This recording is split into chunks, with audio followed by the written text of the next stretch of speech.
Hey guys, MediaNutso here, and welcome to another edition of MediaNutso Plays.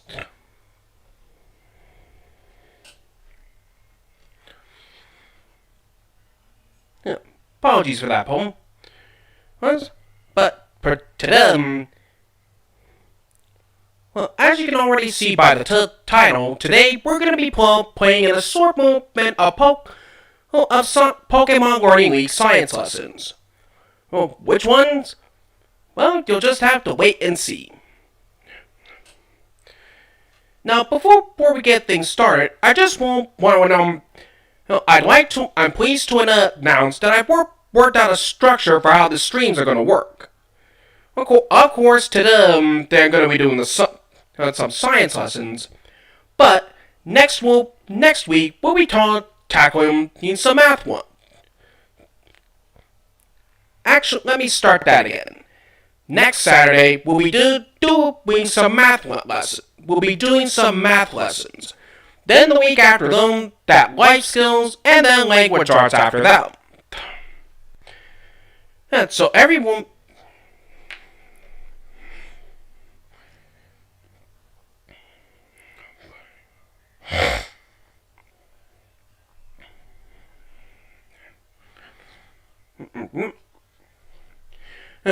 So with all that out of the way, let's get things started with the first lesson. Let's get started with the first lesson up to them. Variables.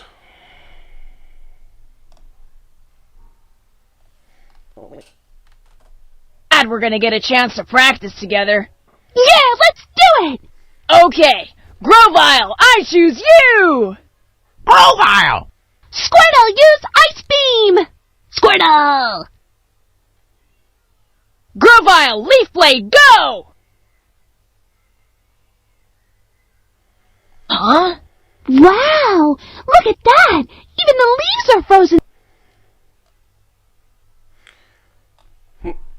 Oops, my bad. We're starting with the 3 states of matter.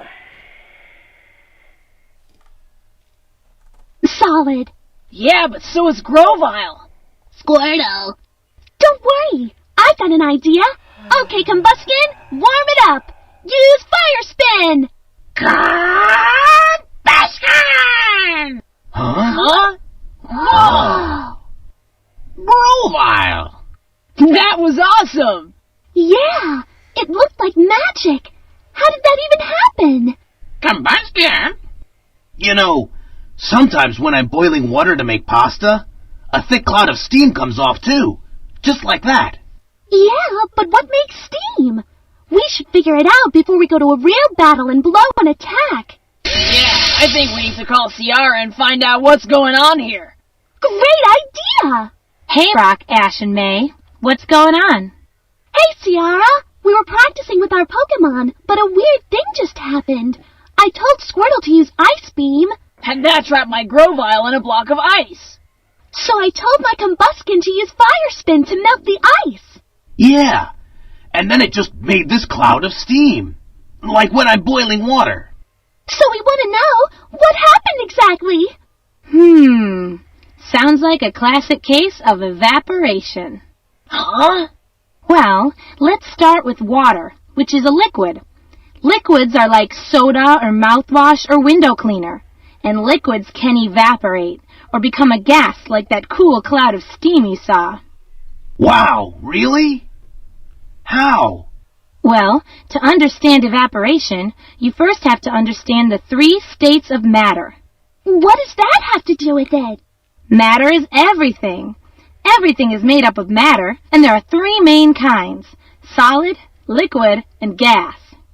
Solids are things that have a definite size and shape, like this chair I'm sitting in, or a bicycle, or a computer. Anything that is solid. Solid as a rock. You got it. Solids are solid because the particles that make up the object are packed in tight, and they may vibrate or jiggle, but basically they're not going anywhere. But what if the particles aren't packed that tight? Well, that's where liquids come in. Liquids have particles that are close together, but in no particular shape. That's because liquids assume the shape of the container they're in. Like if you pour water into a glass, what shape is it? Well, it just fits in the glass. Right. It fits the shape because the particles in liquids move and flow freely. If you pour half a glass worth of water, it fits in half the glass. Well, that makes sense. Yeah, and liquids have a set volume, like solids. Volume is how much space something takes up. For example, a half a glass of water will never fill the cup to the top. But gases are trickier. The particles are separated with no arrangement or shape. Like the air or oxygen, it's everywhere. So gases go everywhere? Yeah, they just spread out to completely fill whatever container they're in. Okay, so the air I breathe is a gas. Are there any other gases? Yeah, there are lots of gases like the sun and the water vapor in clouds. But I thought water was a liquid. Well, a lot of things that may start out as solids or liquids can become gases, which brings me to my point about your steam. Water evaporates in heat and becomes a gas. Oh, yeah? So that's why the fire attack made the melted water turn into steam. You got it. I'm glad we're gonna get a chance to...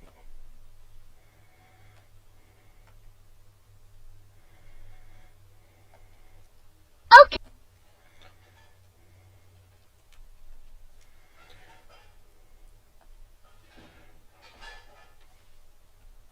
Okay, let's prove we got it.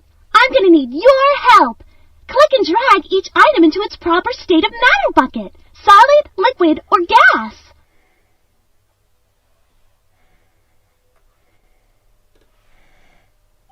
Excellent.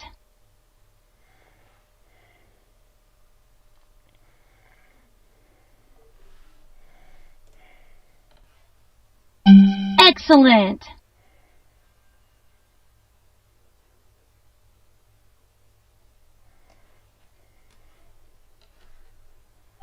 Cool. Nice work. You really know your stuff. Okay, let's...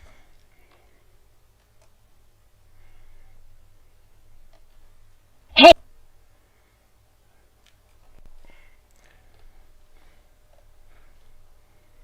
Hey, I got an idea. Why don't we practice some more? You can make it all happen by helping us answer these questions about the 3 states of matter. Yeah! Let's do it! Now tell me, which one isn't a state of matter? You got it! Which state of matter has particles that take the shape of the container they are in, but keep the same volume? Yeah! Which state of matter has a set shape and volume? All right! Which state of matter has... Awesome! All right! We did it! Yeah! Well, we couldn't have done it without you. Combustion! Now I guess it's break time. Yeah, I made some tea for everyone. It looks good, but it would be even better cold. Squirtle! Ice beam! Squirtle! Whoops! Guess that didn't exactly work out. Well, that is iced tea.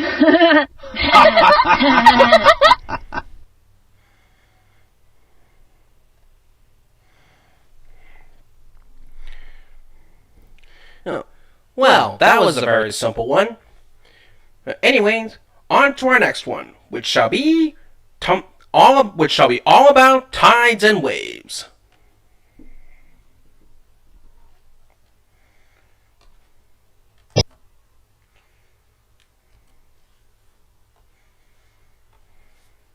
Totally awesome! You're really getting it, Azurio! Azurio! Azurio! Cool moves. Your Azurill sure is getting strong. Pikachu! Seems like your training with Azurill's going well. It was going great, but the waves went flat. They were nice and big a little while ago. Maybe tomorrow. I guess. But how am I supposed to know if they're going to be big or not? I don't know. Hey, look at Pikachu. Pikachu was sitting there a minute ago and not getting wet at all. I wonder what happened. The tide must be changing. Weird. Azuriel! Don't worry. Why don't we call Tiara and see if she knows about this? Hi, Ash. Hi, Misty. What's up? I really want to help my Azuriel learn how to surf, but the waves went flat. I really want to keep training my Azuriel. Is there a way I can tell what the ocean will be like tomorrow? Sure there is. Have you checked the weather? Well, it's sunny and clear. You'd think that'd be good for training. True, but it's the wind that can affect how big or small waves are going to be. The longer the wind blows, the bigger a wave will be. When the wind blows over the ocean's surface, it tries to pick up some of the water and causes it to rise. Gravity pulls the wave back down, but the momentum from the wave's energy pushes the water back up, making even more waves. Wow, all that can happen just from the wind? Achoo! That's right. On a windy day, you'll have bigger waves, and on a calm day, you'll have smaller waves. And if you've got a steady wind, one that keeps blowing and doesn't let up, then you'll get some real big waves. Cool. So is that why Pikachu got wet standing at the edge of the water, even though Pikachu didn't move? The wind made the waves come up on shore? Not exactly. What you're describing sounds like the tide. The tide is caused mostly by the gravitational force between the moon and the earth. Tides start far out in the ocean and then move toward the coastlines, where they appear as the rise and fall of the water's surface. The theory probably applies to our world. Oh, so the beach would look like it's getting smaller? At high tide it would. Gravity is the force that pulls things together in the universe, kind of like a magnet's force can pull two objects together. It's the gravitational force of the moon that causes the ocean to bulge out in the direction of the moon. But another bulge occurs on the opposite side, since the moon is pulling the earth away from the water on the other side. So as the earth rotates, our position changes in relation to the moon. When your position on the earth and the position of the moon are in line with each other, that's high tide.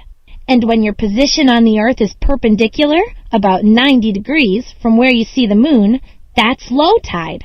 The tide usually rises for about 6 hours and then falls for another 6 hours because of the Earth's rotation.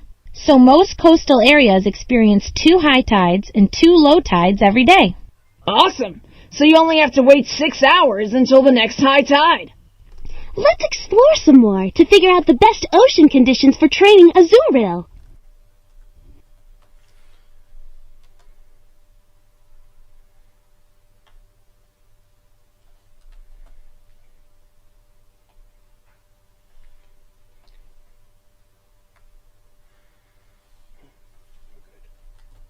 Can you figure out when the tide will be high or low?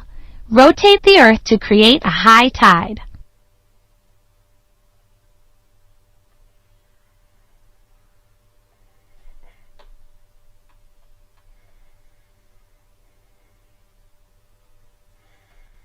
That's right. When the moon is in line with my position, I'll experience a high tide. When will the tide be low? Rotate the Earth to create a low tide.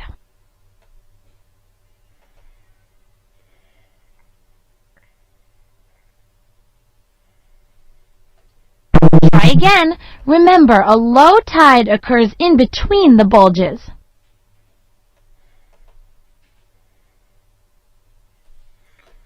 That's right. When the moon is perpendicular to me and the beach, I'll experience a low tide. Now, can you help me work on training Azuriel to surf with waves? Choose the picture of strong wind or weak wind to create the waves she needs. Misty needs big waves to train her Azuriel. Can you help her? You got it. The stronger the wind is, the bigger the waves will be. Actually, I need even bigger waves than that. What could give us bigger waves? Choose the picture of wind blowing for a longer time or wind blowing for a shorter time to create the waves she needs. You got it. The longer and stronger the wind blows, the bigger the waves will be. And now I want to go swimming. But I want smaller waves. What would cause smaller waves?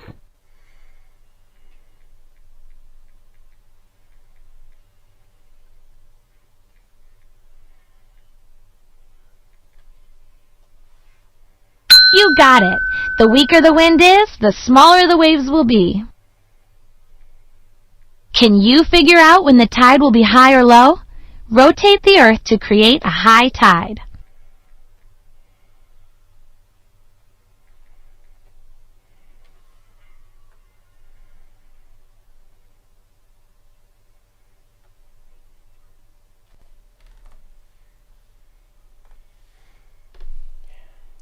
Awesome! I'm ready to start training my Azurill again. But different moves call for different conditions. Will you help me?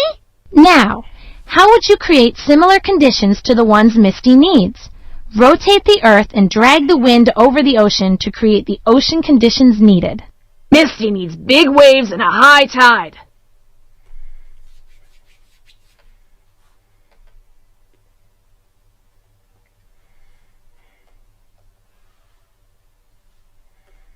All right!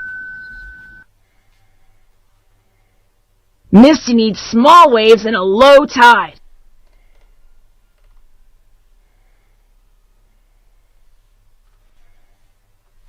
Awesome! Misty needs small waves and a high tide.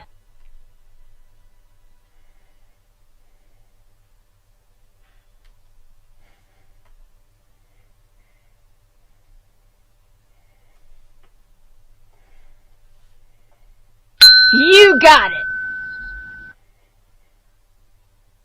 Misty needs big waves and a low tide.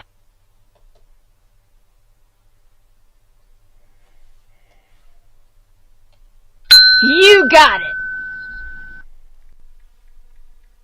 Thanks, you guys! Now I know how to use the tide and waves for optimal training. I can't wait to use Azurill for my next battle at Cerulean Gym. Azurill! Yeah, and in the future, Pikachu won't get all wet from the high tide. Maybe we could all use some more training, especially now that the wind is picking up. Well, except for me. I'm pretty much an expert on ocean conditions. A wet expert.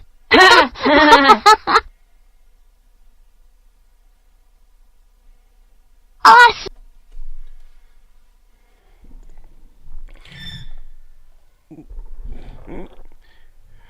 Well, that was another fun one, wasn't it? Now we move on to variables.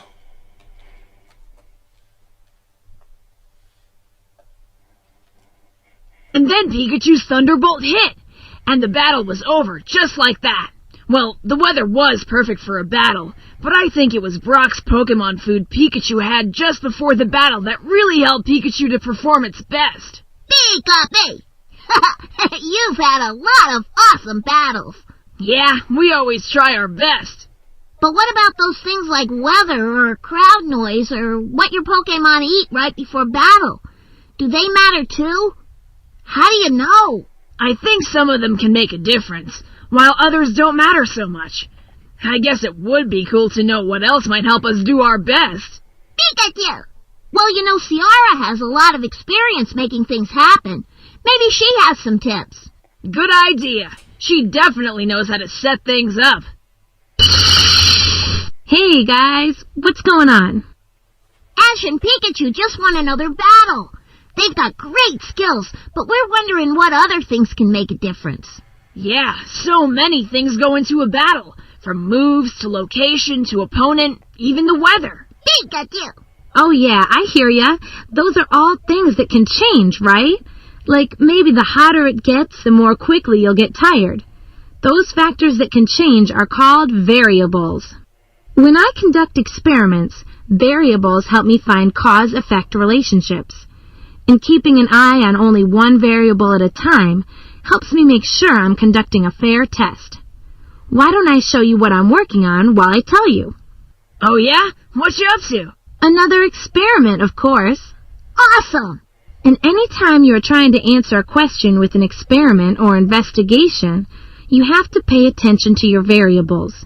In this experiment, I'm trying to figure out what makes these plants grow the fastest, biggest, most delicious fruit. I know. Plants need lots of water, soil, and sunlight. That's true, Max. But I bought 3 kinds of fertilizer because I'm not sure which one will take these plants to the max. That's me. You know what I mean. Anyway, in every experiment there are independent and dependent variables. The independent variable is the thing being changed by the scientist. So in my plant experiment, that would be the fertilizer, because you're going to try all those different kinds. That's right. But what if one plant grows better because it gets more sunlight or something? That's a great point, Max. And in order to make sure things stay even-steven when setting up an experiment, it's important to make sure that what you're not testing remains the same. Those other elements that are kept equal are called controlled variables. So in your experiment, the controlled variables are water, sunlight, and soil. You got it. But then, what's a dependent variable? Good question. That's what I'm trying to find out. The dependent variable is the result you get based on the independent variable, how things change. So in your experiment with the plants, the dependent variable is how it grows. Yeah, and how delicious the fruit is. I don't put second-rate anything in my cooking. If Brock were here, he'd ask you to marry him. That's true. Nothing ever changes. That's Brock's controlled variable. Well, it sounds like you guys are really getting the hang of this. Want to help me with my experiment? Yeah! All right. And then...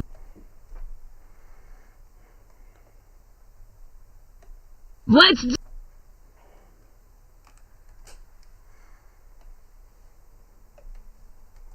do it! Help me answer these questions about variables, and we'll watch Ciara's plants grow! What is the purpose of conducting an experiment? Click on the best answer.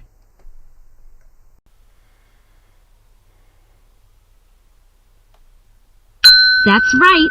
You have to set up an experiment for your fact-finding mission. In an experiment, what is the variable that remains the same or equal? Click on your answer.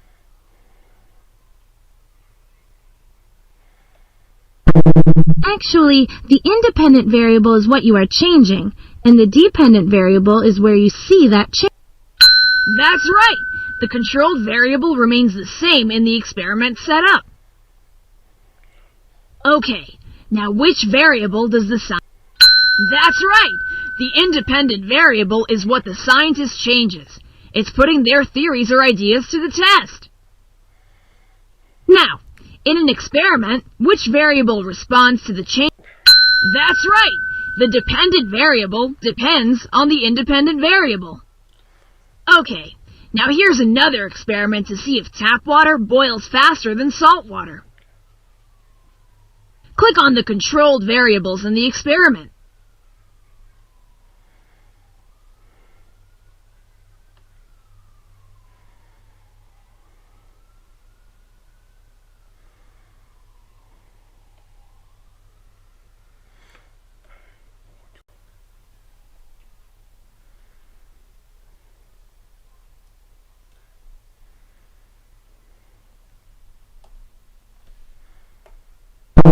Actually, it's important to make sure things measure up. What you're not testing, you shouldn't change. Keep those sizes and amounts the same, and try again.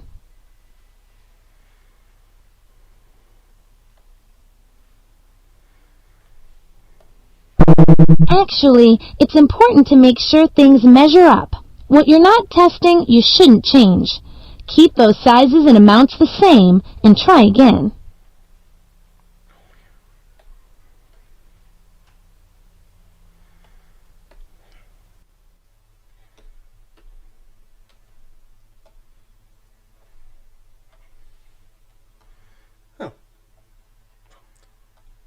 Let's do it! Help me answer these questions about variables, and we'll watch Ciara's plants grow! What is the purpose of conducting an experiment? Click on the best answer. Looks like we found a glitch. That's right. You have to set up an experiment for your fact-finding mission. In an experiment, what is the variable that remains the same or equal? Click on your answer.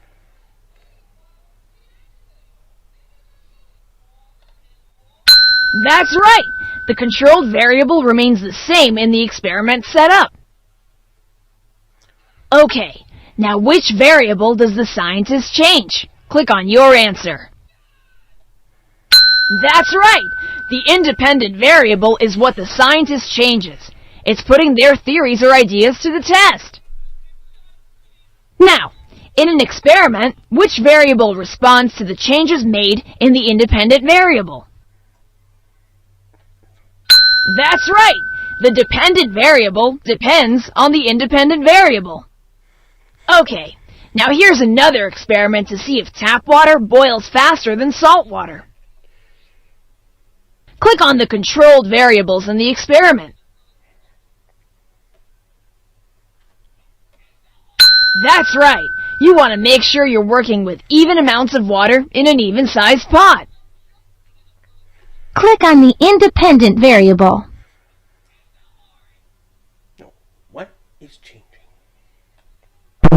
Actually, the experiment depends on whether there is salt in the water or not. Try again. That's right! Adding salt to one pot of water will change the results. Click on the dependent variable.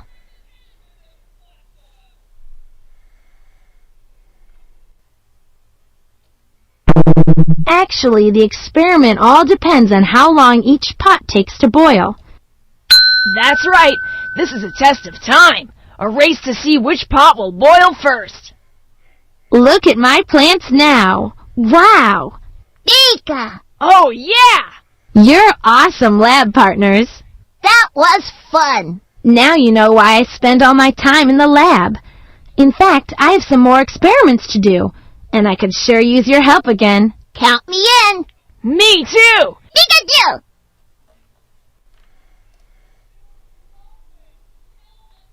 Awesome!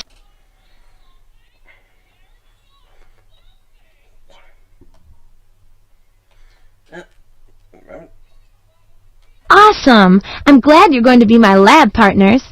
I'm going to tell you all about the experiments I've been planning. And you click and drag the different icons of the experiments into their proper descriptions. Dependent, independent, or controlled. We can do it! Pikachu! Okay, so the first experiment I wanted to conduct is with sugar and water.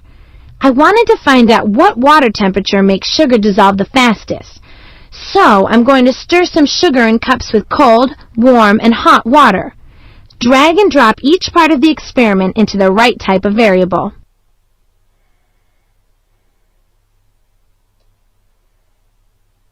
That's it! Awesome. That was weird. Try again. You got it. That was weird.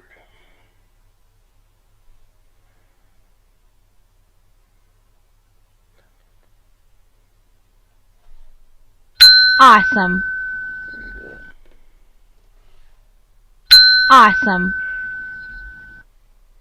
You got it. Try again.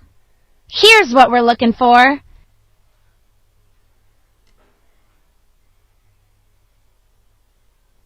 Okay, now in this experiment, I wanted to test which type of shoe will let you run the fastest in snow.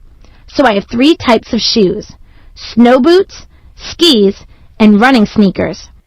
So I'm going to test it out by running the same distance in all 3 types of footwear and timing myself with a stopwatch. Could you help me by dragging and dropping each part of the experiment into the right type of variable? That's it! Nice one! Excellent! Try again.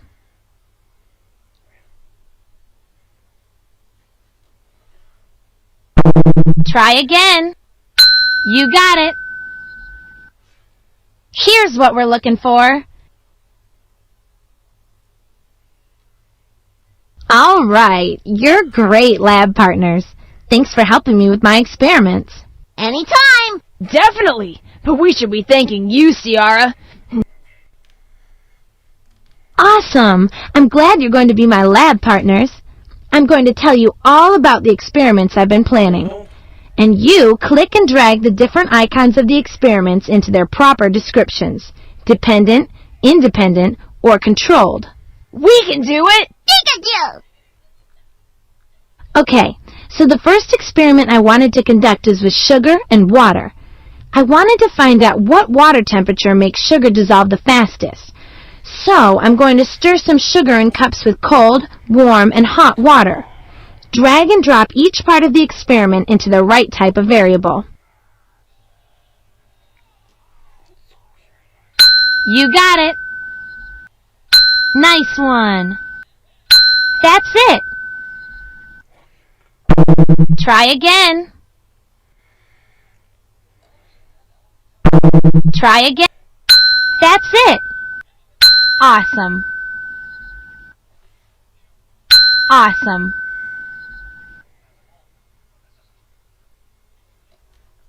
Here's what we're looking for.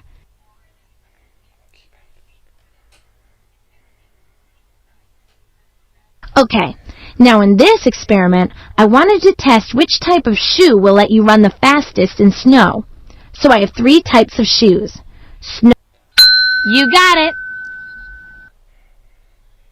Excellent. That's it. Awesome. Excellent. Excellent. Try again. Try again. Nice one. Here's what we're looking for. All right, you're great lab partners. Thanks for helping me with my experiments. Anytime! Definitely, but we should be thanking you, Ciara. Now I know what to look for when I do my own research. Well, it's all about understanding your options, aka variables. That's why I've decided to try Brock's Superpower Protein Shake before Pikachu and I practice. See if a healthy snack can help me concentrate too. Then, by all means, let the experiment begin. Science can be delicious. Good luck with your own research, Ash, Max, and Pikachu. Bye! Pika-pee! Awesome.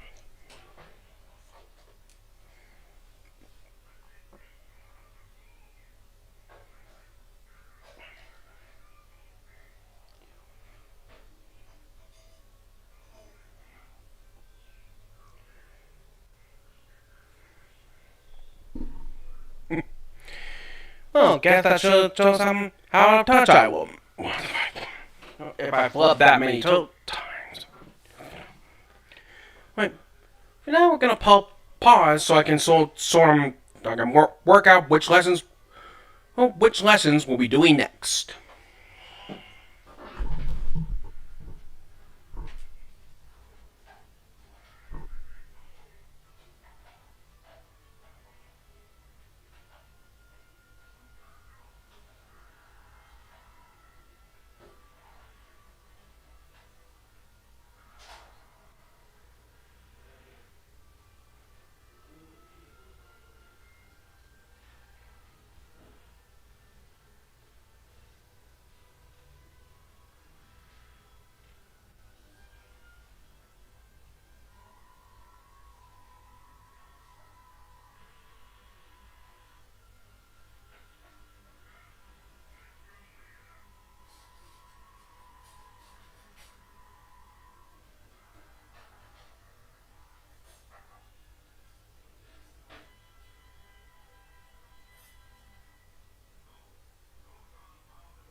For this demonstration, I'm going to use a simple ramp to simulate a hill. Okay, now, there's a force called gravity that pulls things down. Okay, guys. So, since everyone wants to... Here's everything you need. Let's investigate this atom. I can't wait for my next battle. It's gonna be awesome. Pikachu! Are we there yet? We just left. I just can't wait. But, if we have a long way to go, did you pack any snacks?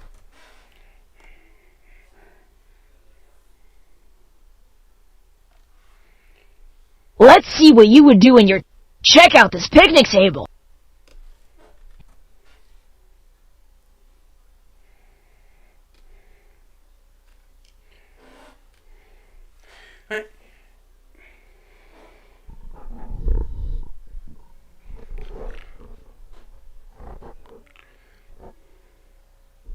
And recycling.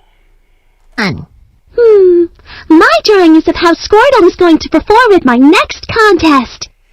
I don't see what's so fun about it. Pikachu! Hey, don't laugh. Thanks! These will be perfect for Officer Jenny!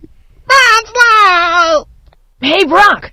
Don't worry. I was gonna throw those pieces of paper away when we left. That's what I was afraid of. Pikachu? But it's trash. Not to me. I'm helping Officer Jenny with her recycling program. I just attended her class on how we can reduce, reuse, or recycle so many things we just throw away. Really? Like what?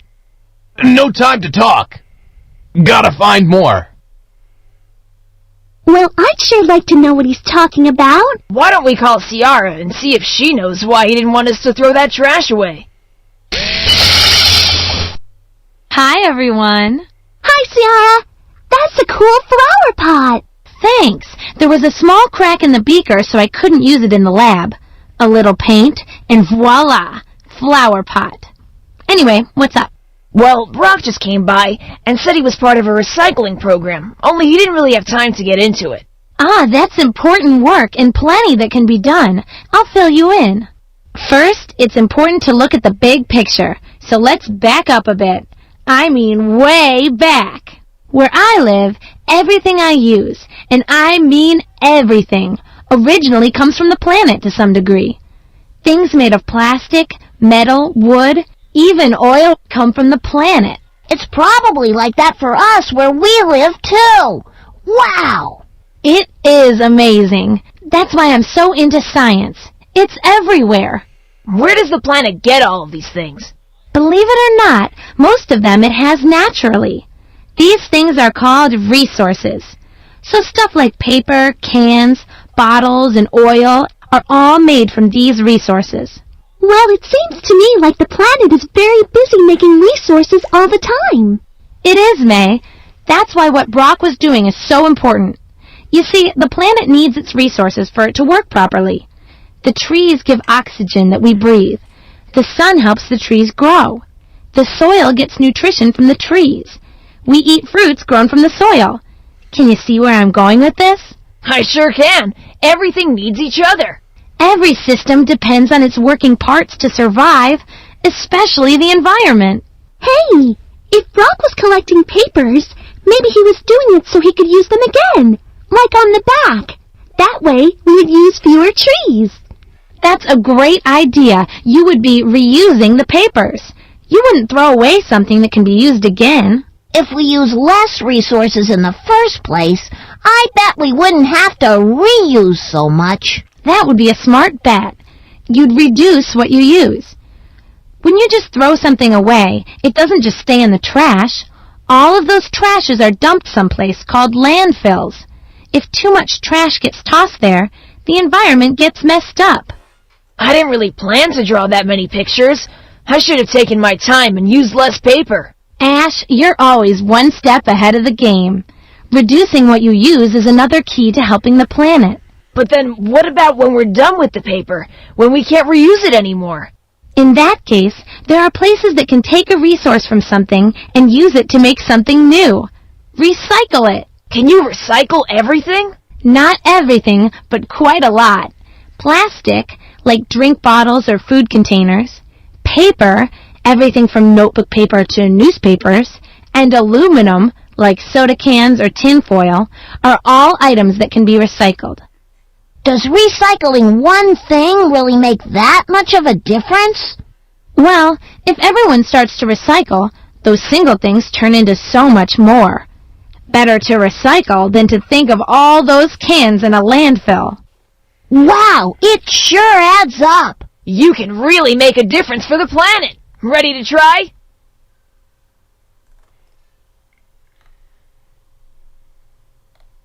Check out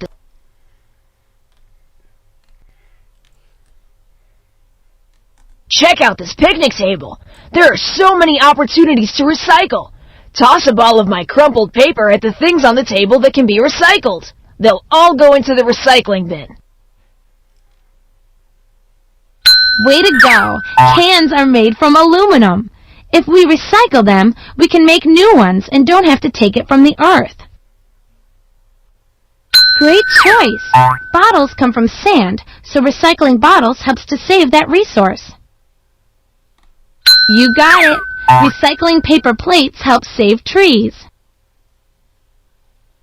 Yes, plastic forks can be melted down and used again. Thanks! This will help. Okay, now look at all that paper Ash used trying to draw Pikachu. What could he have done to reduce the amount he used while still drawing? Toss the paper ball at the best answer, and it'll go into our recycling bin. Yep, using both sides of the paper reduces the amount you used by 50%. That's a lot of trees you're saving. We recycled my paper and a lot of other things. Awesome! Now you can find more to reduce, reuse, or recycle. I just gave the last bin to Officer Jenny.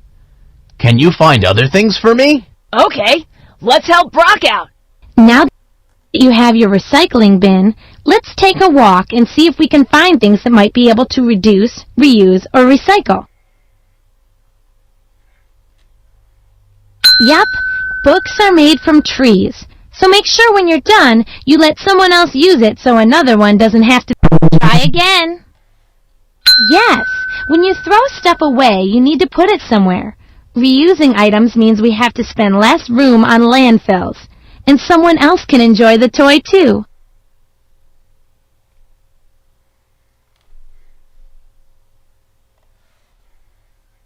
Outstanding! Turning off faucets means that we can save water. Make sure you turn things off when you're not using them. I turn everything off when I leave the house in the morning.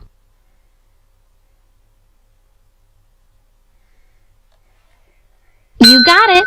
Most drinking containers are made of recyclable plastic. Make sure to recycle them. You did it! Wow, your bin must be full. I'll help you with that. Hey, I bet we could help out Officer Jenny's program if we thought about what else we can do. There's probably a lot we don't even realize. Check out this picnic table.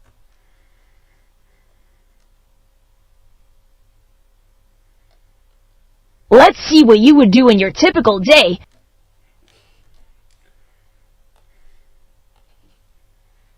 Let's see what you would do in your typical day when presented with opportunities to reduce, reuse, and recycle. When you're finished, you'll see just what you made happen. Okay, I've made you a camera out of recycled parts. When you finish each challenge, take a picture. In the morning when brushing your teeth, what do you think the best way to reduce would be and still get the job done? Excellent! Don't forget to take a picture. Okay, breakfast time. Can you see anything on the table that can be recycled? Put the items in the recycling box in the kitchen, and then click check.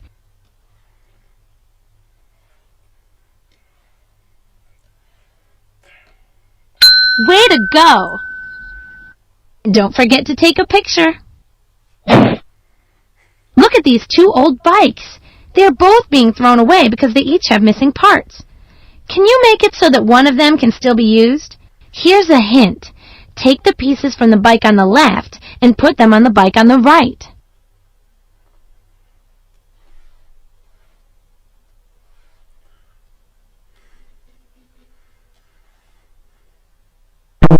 Try again.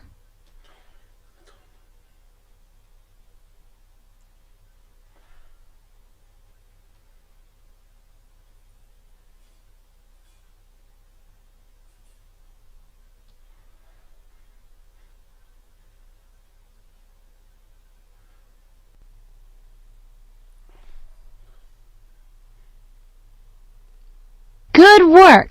By using old items, fewer resources need to be used, and the landfills won't be as full. Don't forget to take a picture.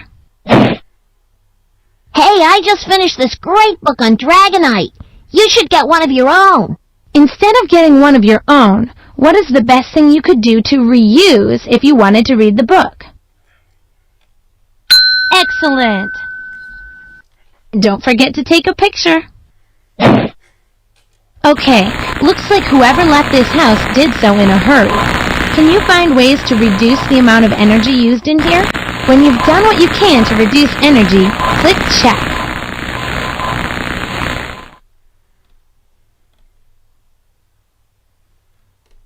Awesome! You don't need all that stuff on when no one is home. Don't forget to take a picture. Pikachu! Way to go! Look at what all your recycling work has done. The environment is in perfect order, and it's Just a beautiful day. Bonsly! I guess Bonsly's recycling its energy now. Let's see what you would do.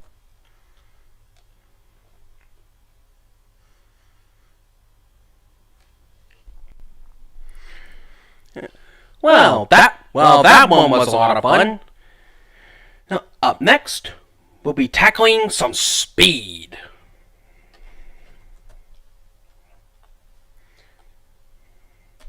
Okay, guys, so, since everyone wants to see different stuff in this town, we'll meet back here in the park in 1 hour to go to my battle.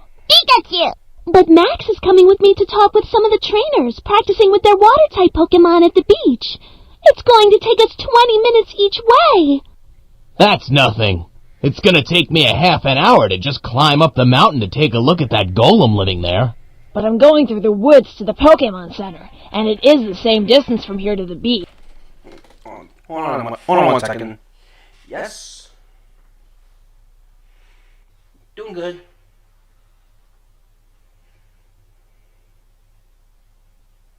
Not yet.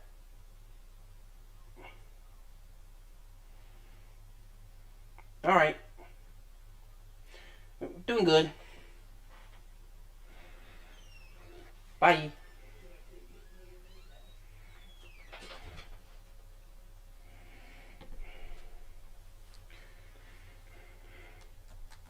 But it'll only take me 10 minutes. And Brock, you say it'll take you the longest, but you'll be closest to the park. You guys are slowpokes. Well, Ash, I'm looking in the tourist booklet, and that's the time it says it'll take to get to the beach. Oh, but look, it says it'll only take me 20 minutes to get down the mountain. Really? That's weird. I wonder why that is. Pika! I'm sure there's an explanation. Yeah, because we have to move full speed ahead if we're going to see the city and my battle. The times do seem a little random. Tell me about it. Wish I could, but maybe Ciara can tell us what's going on here. Great idea. Let's give her a call. Hi, Ciara. Oh, hey everyone. Hold on. Let me put this beaker down. Sorry, new experiment. The liquids react faster than I expected. Speedy little mixture. Anyway, what can I do for you? Well, I'm trying to meet Brock, May, and Max in the park today before my match. We all want to go around the city exploring, but it's going to take May twice as long to get to the park as me, even though we're about as far away from it. And Brock is the closest, and he said he's going to take 3 times as long, although less on the way back. What's that about? Well, everyone moves at his or her own pace. Yeah, but this is crazy. What's causing the difference? Sounds like you have a need for some answers about speed. Speed is how fast something moves, right? Yep, but it's also how slow something moves. Speed is the measure of the distance an object moves in a certain period of time. Speed is usually measured in miles per hour. That means how many miles something will travel in 1 hour's time.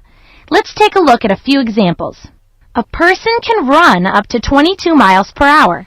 That means if the runner keeps going at that same speed, she'll cover 22 miles in 1 hour's time. Sounds pretty fast. That's not bad until you consider a sports car, which can drive over 200 miles per hour. Wow! But then there's a jet plane. That's 10 times as fast as a car. A jet plane can travel about 2,000 miles per hour. Can anything move faster than that? Very few things, but nothing moves faster than light. A ray of light travels about 186,000 miles per second. But things don't always stay at the same speed. Sometimes they get faster. That's right. When something speeds up, What kind of sandwich you want now? I gotta figure out what you want. Do we still have any English muffins? I don't think so. I think they went bad.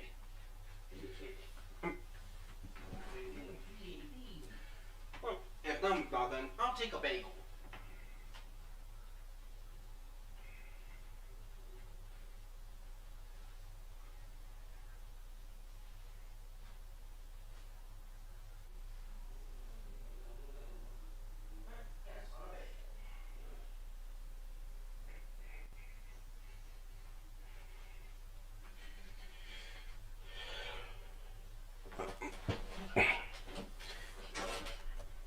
it accelerates. But when they slow down? When an object slows down, it decelerates. So think about it. If you're going downhill, You can go faster. that's right. But when you go uphill, you slow down. You decelerate. I guess that starts to explain some of the weird times for Brock in the mountain. You're right.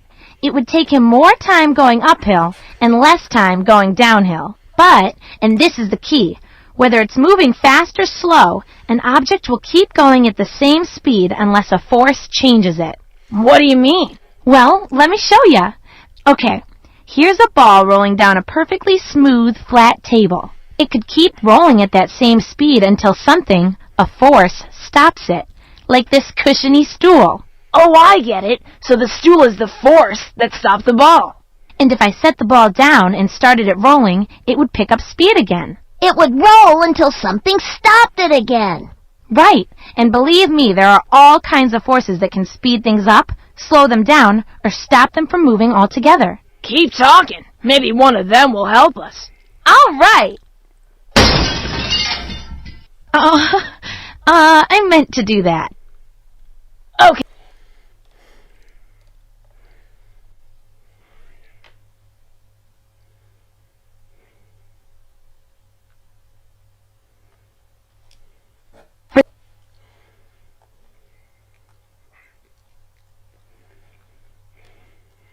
This demonstration, I'm going to use a simple ramp to simulate a hill.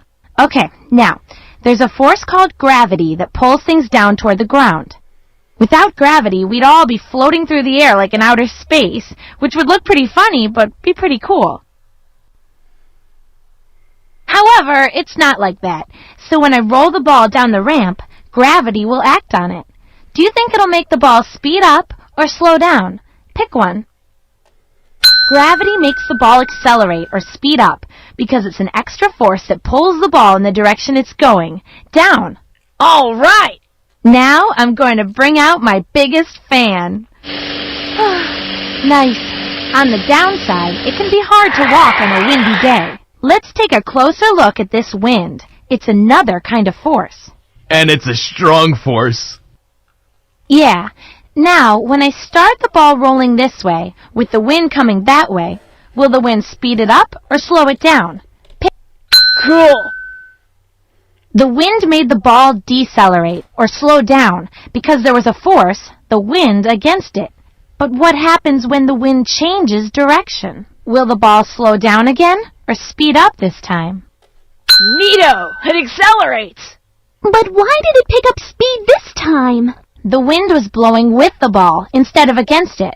The extra force helped the ball accelerate. Now let me put away this fan. I got one more thing to show you. There's one last force to take a look at. It's called friction, or resistance. It's created any time two surfaces rub against each other, and it's about to get a whole lot of messy. The sand will create friction as the ball rolls down the sidewalk. What do you think will happen? Cool. All those grains of sand bumped up against the rubber ball. That created friction, which slowed the ball down. So, the ball decelerated when the wind blew against it, and when it rolled over the sand. You got it. Well, that explains why it'll take May and Max so long to cross the beach. Totally! Well, the sand will definitely slow them down, but only a little. Sand won't create enough resistance to stop them. That is, unless it's quicksand. I don't think I have to worry about that. But can other things create friction? Sure, lots of things, like dirt or grass or pebbles. You just have to figure out what will create the greatest amount of resistance. Well, that covers Brock again. He's got to walk through all those rocks. A mountain full. Not to mention the fact that we already said going up the hill will cause me to slow down. Yeah, and Pikachu and I just have to cross the woods. Speaking of which, we better get started on our sightseeing. So to make sure everyone has enough time, let's meet in 2 hours. Deal! Thanks for all your help, Ciara. Hey, no problem. Ash, since you have some extra time, want to try a challenge? Yeah, definitely. Pika! For this demonstration, I'm going to use a simple ramp to simulate.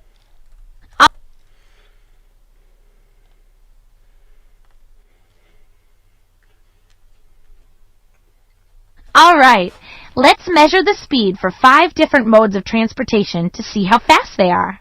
Yeah! Pikachu! Okay, let's get started. Each one has 60 seconds to go around the track, and each lap is 1/6 of a mile. So, if skis can go 1/6 of a mile in a minute, what's the mile per hour speed? Well, let's think about it. There are 60 minutes in an hour, so that means 1/6 of a mile multiplied by 60 Equals 10. Right. So the speed is 10 miles per hour. What about if the skis made 2 laps in 1 minute? 2 laps is 1/3 of a mile. 1/3 of a mile multiplied by 60 equals 20. So, the speed of the skis would then be 20 miles an hour. Sounds like you're getting the hang of it. Ready to give the other modes of transportation a shot? Yeah, let's do it. Pika Pee! In 60 seconds, the person riding the bicycle went 3 laps around the track. Each lap is equal to 1/6 of a mile. Now, calculate the speed and select the correct answer. How fast was the bicycle? Awesome. Okay, what about the scooter? It did 1 lap around the track in 60 seconds. Awesome. Okay, what about the skateboard? The person riding it went 2 laps around the track in 60 seconds. Awesome. Okay, what about pushing the wheelbarrow? You could go 1/2 of a lap around the track in 60 seconds. Awesome. Okay, what about the motorcycle? It did 5 laps around the track in 60 seconds. Each lap is equal to 1/6 of a mile. How fast was the motorcycle? Awesome. Cool, Ciara. Now Pikachu and I should get going, so we'll meet up with everyone in time. We'll talk to you later. See ya. Look, a real Slowpoke. Pikachu! Slowpoke. It's sort of blocking the path across the river. Pikachu! It must be going to fish with the rest of the Slowpoke on the other side of the river. I guess we'll just have to slow down too. There you are! We've been waiting a while. Where have you been? We thought you got lost. Sorry it took so long. I had the speed figured out, but then our way was blocked by an actual Slowpoke. But I thought you had a need for speed. Well, turns out that finding a Slowpoke in your path is something else that can make you decelerate. But it was cool getting a chance to see all the Slowpoke fishing by the river. Sounds like it was worth the wait. Pikachu and I thought so, but fast or slow, I'm always ready to go. Now let's head to the match. Yeah!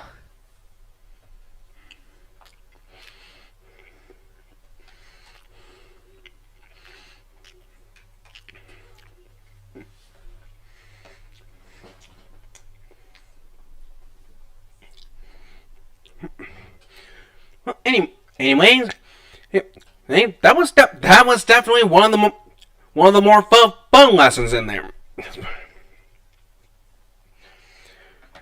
And now for batch number 3.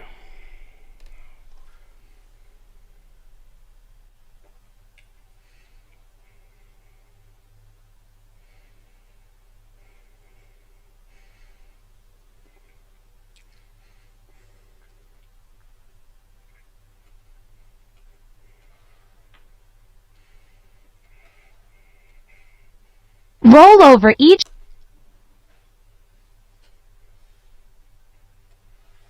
This is the hottest day ever.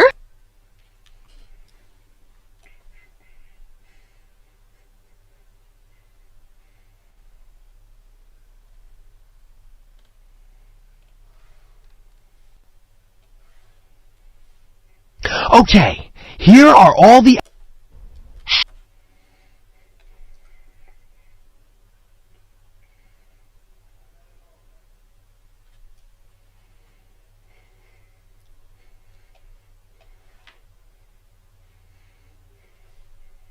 Imagine Misty is building an... First, a zoo.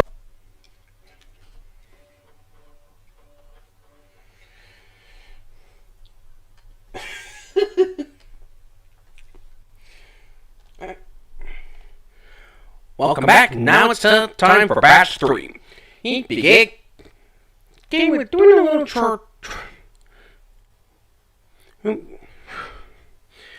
Sorry, lost my train of thought.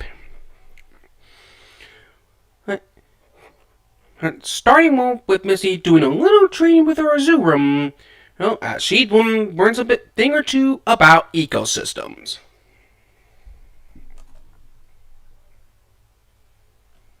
Azurill, use rain dance. Achoo, achoo, achoo! That was great, Azurill. Let's practice surf next. I'm not sure this pond is the right place. Let's use something longer so we have more room.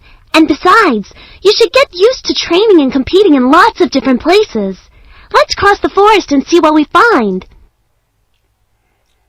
Hey, I think I see one. Azurill!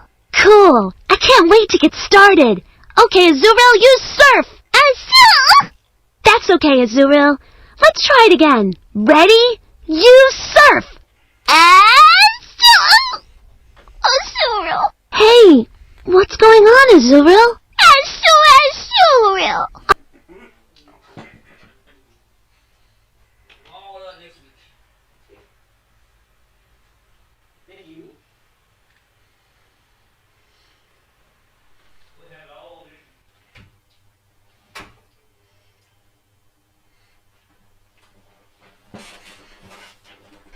I understand. Sometimes it's hard when you're not at your own home. You're not used to it here, are you? Hoopa, hoopa, hoopa, hoopa. Wow, look at all those whooper over there. They sure seem at home here. But I wonder why you're at home across the forest and they're at home here. Shoo! You and the whooper are water-type Pokemon, but maybe there's more to it than that. Let's call Ciara at the Learning League lab and find out what's going on. Maybe it'll help your training. Hi, Misty. What's up? Hi, Ciara. I wanted to train Azurill at a new pond to get ready for our next gym battle, but it doesn't seem to be doing very well. Azurill. Azurill just doesn't seem to be at home here. But there's lots of whooper around here and they seem totally at home. So what's up? Why are some Pokemon happy in one water area and others aren't? Isn't it all the same? You're right, Misty. A water area such as a pond or lake, the environment, would have a lot to do with who or what lives there. Like its surroundings? You mean like a home? That's a good way to think about it. The non-living things in the area, like the land, soil, weather, air, and water, make up the physical environment. And the differences between environments are what make a difference in what lives there? So when do the whooper come in? Let's start with one whooper. That's an individual. But there are other whooper living in the pond environment. All the whooper living in the same environment make up a population. All of the different populations of plants, people, organisms, or even Pokémon living in an environment make up a community. And when that community interacts with its physical environment, you got an ecosystem. I get it. So the population of Wooper, along with other populations of plants and Pokémon living in this pond, make up a community. So the community and the pond environment make it an ecosystem? You got it. Those Wooper live, eat, play, and sleep in that pond. But the pond is also part of a bigger ecosystem. Can you guess what it is? Well, I'm not sure. We're standing under a bunch of trees. You're onto something. What are all those trees part of? Oh, the pond is part of the forest ecosystem. Right. An ecosystem, like a pond, might be part of an even bigger ecosystem, like a forest. It makes for some pretty cool ecosystems inside other ecosystems. Like your gym. That's an ecosystem with trainers and Pokémon, but it's part of an even bigger ecosystem. Cerulean City! Right. And Cerulean City is full of people, buildings, houses, food, and water. So why can't Azurill become part of the ecosystem? There's room here. Azurill? Well, all ecosystems need food, light, water, a way to dispose of waste, and an environment. But they're all still really unique, aren't they? Those Wooper may have come here because they need a deeper pond than in Azurill. Or maybe there's a special food growing here that they eat. Or maybe it's warmer? Or there's more light here. Exactly. Or Azurill may need time to get used to it, to adapt. There are many reasons why Pokémon or people or plants might come together as a community and make an ecosystem, and others don't. Like all our different gyms and towns. So, if a lot of new Pokémon or people come into the ecosystem, that might disrupt those Wooper and change their whole ecosystem. Yeah, it could really change their whole environment, like with its food. You got it, Misty.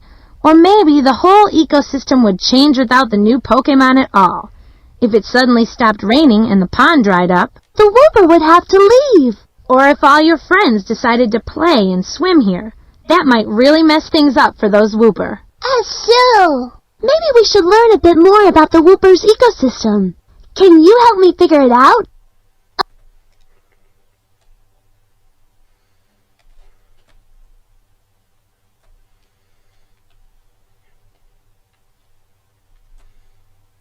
First, what makes up the environment around this pond? Click on the things that make up the environment. Excellent. Excellent. You know that the environment is made up of the non-living things in an area. Remember, the physical environment includes... Awesome. Hoofa!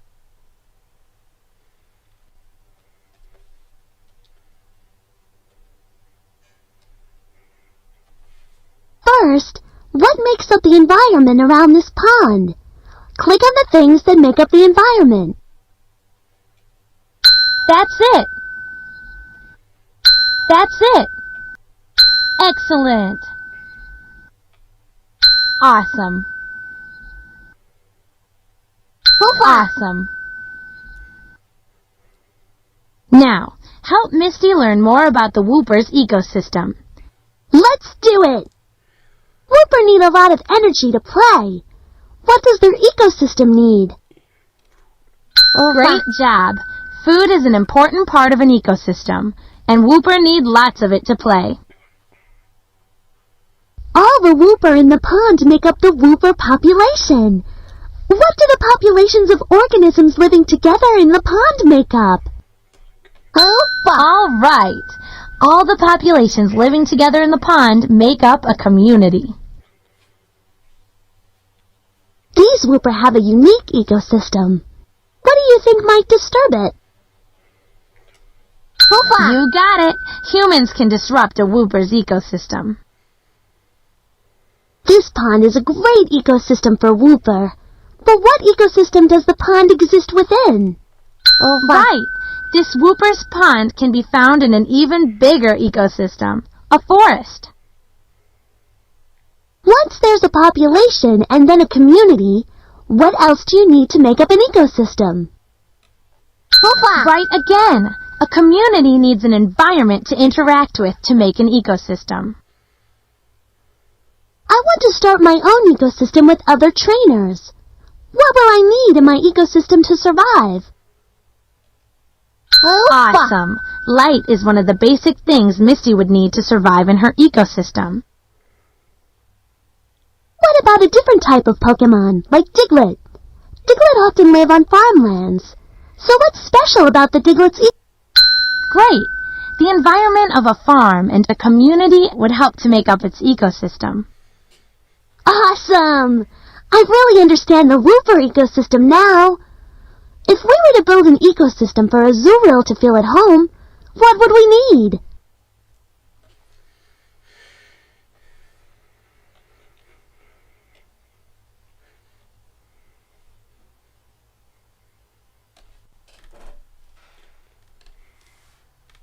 Imagine Misty is building an ecosystem for a population of Azurill. What would she need? Look at the key terms on the right-hand side of the screen. Listen to Misty's questions about ecosystems. Then, drag and drop the answers onto the side of the screen that says ecosystem. Be sure only to choose elements that would be found living or existing in Azurill's ecosystem. Ready?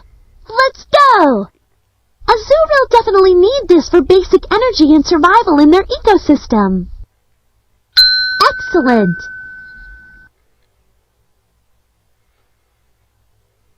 Azurill need plenty of space to practice their surf moves.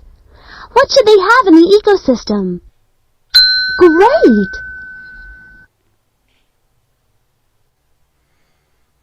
An Azurill ecosystem is a pretty delicate balance. What's something that could disrupt that balance and would be out of place in their ecosystem? Great!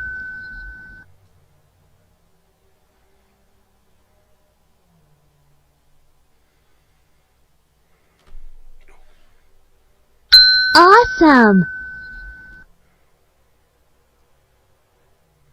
What does the community living in the pond need to interact with to form an ecosystem?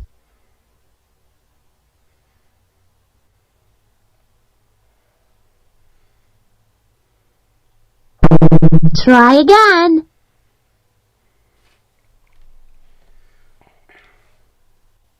Awesome!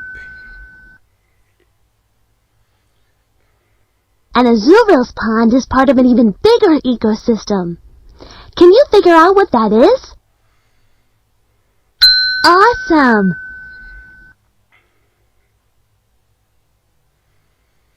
What do the populations of organisms living together in the pond make up?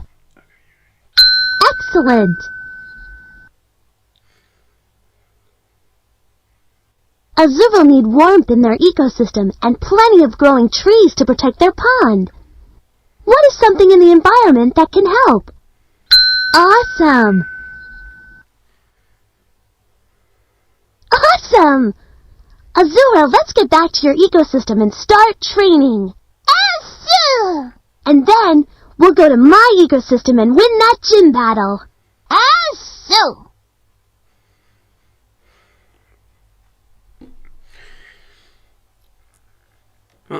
Well, that was another fun lesson there. Huh? Now we move on from the pom point to Professor Oak's lab to talk about Tracy with a bit of photosynthesis. I'm sorry, that was a bad one. Sorry, I couldn't think of a good one for that.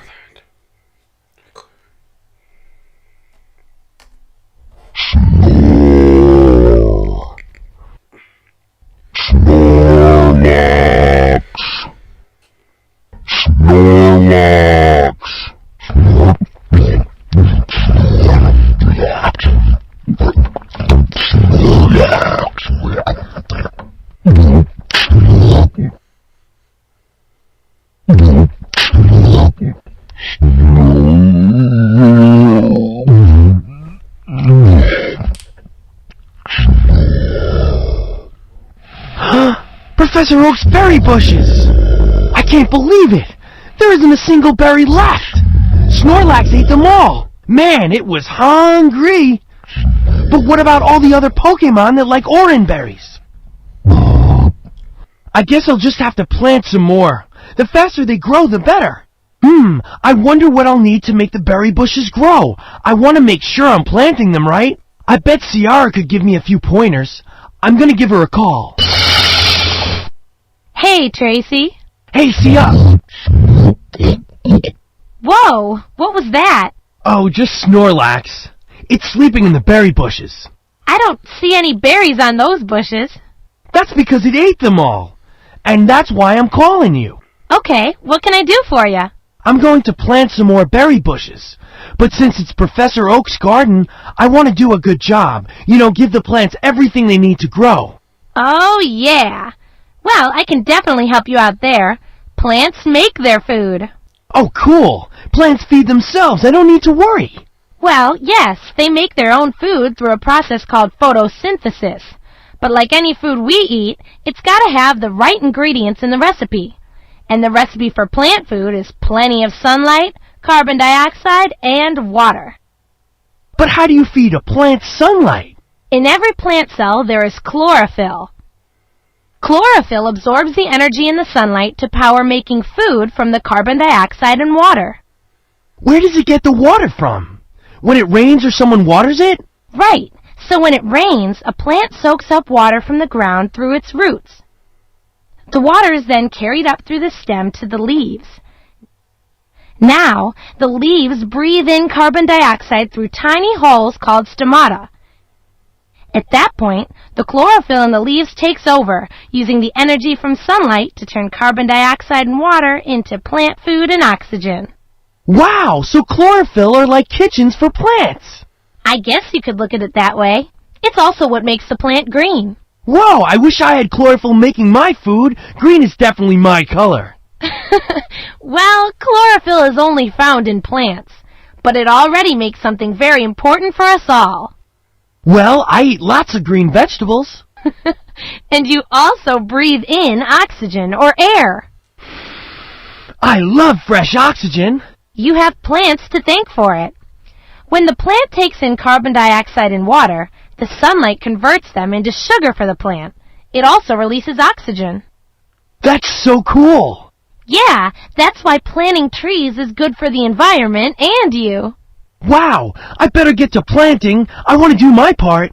But I'm going to need your help. Let's show them how it's done.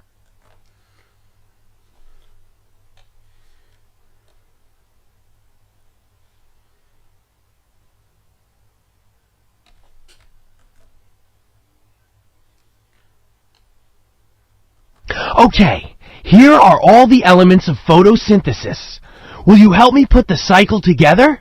Click and drag the right elements into the right blanks, so it'll tell the process of photosynthesis. You can use each element more than once, and for each correct answer, I'll plant a berry bush. Plants need blank, blank, and blank to make food through photosynthesis. Click and drag the right element. All right. Sunlight is the energy that powers photosynthesis.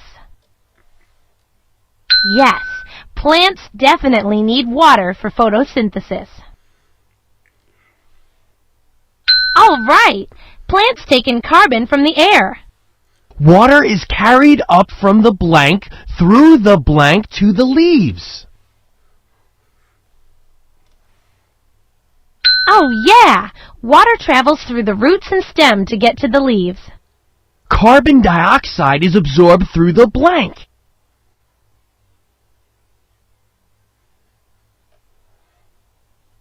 You got it. The stomata in the leaves absorb carbon dioxide. Plants use blank to power the process of photosynthesis. That's right. Sunlight provides the energy for photosynthesis. Blank in the plant cell absorbs sunlight. Awesome. Chlorophyll in the leaves absorbs sunlight. Photosynthesis makes blank as well as blank.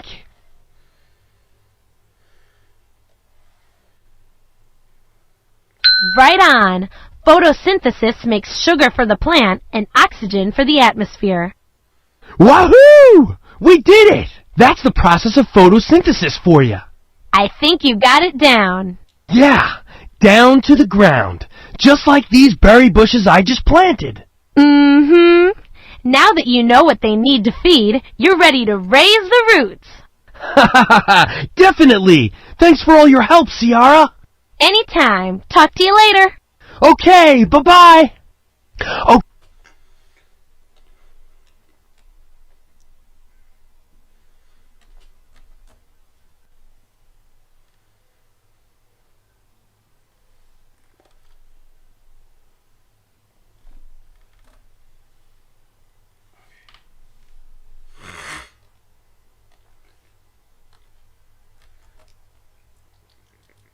Match it up.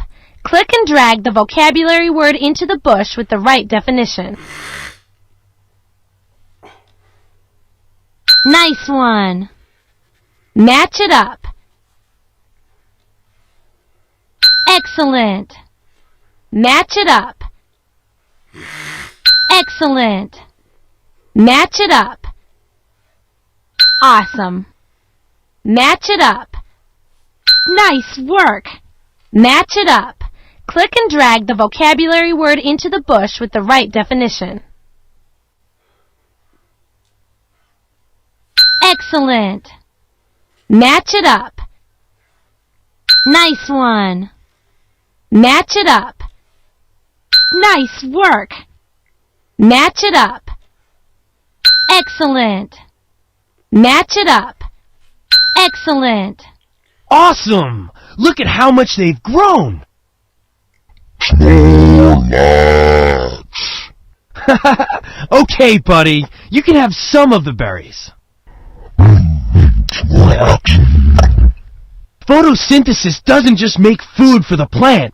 Looks like it also makes a very good meal for Snorlax. Snorlax.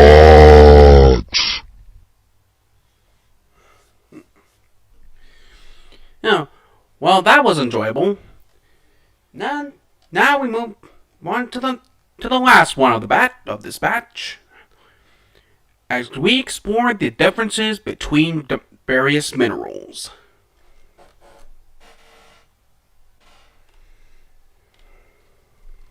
This is the hottest day ever. It's hotter than the hottest day ever. It's so super sizzling out here that my precious paws are melting. I'm so hot I'm beginning to hallucinate. Me too. I'm imagining there's a cool stream nearby. I can almost hear the water running over the rocks. Hey, wait a second. Don't you hear that? Water! It's so cool! I thought you didn't like to swim. I don't like to melt more, okay? Hey, what's that? Gold! Gold? Gold! Look, there's another one! And another! I bet there's lots more where those three came from. We're rich! We're rich! I'm gonna look so good in a crown. And the boss will be so pleased. But wait, we've got to find it all first. We'll need tools and something to carry it all in.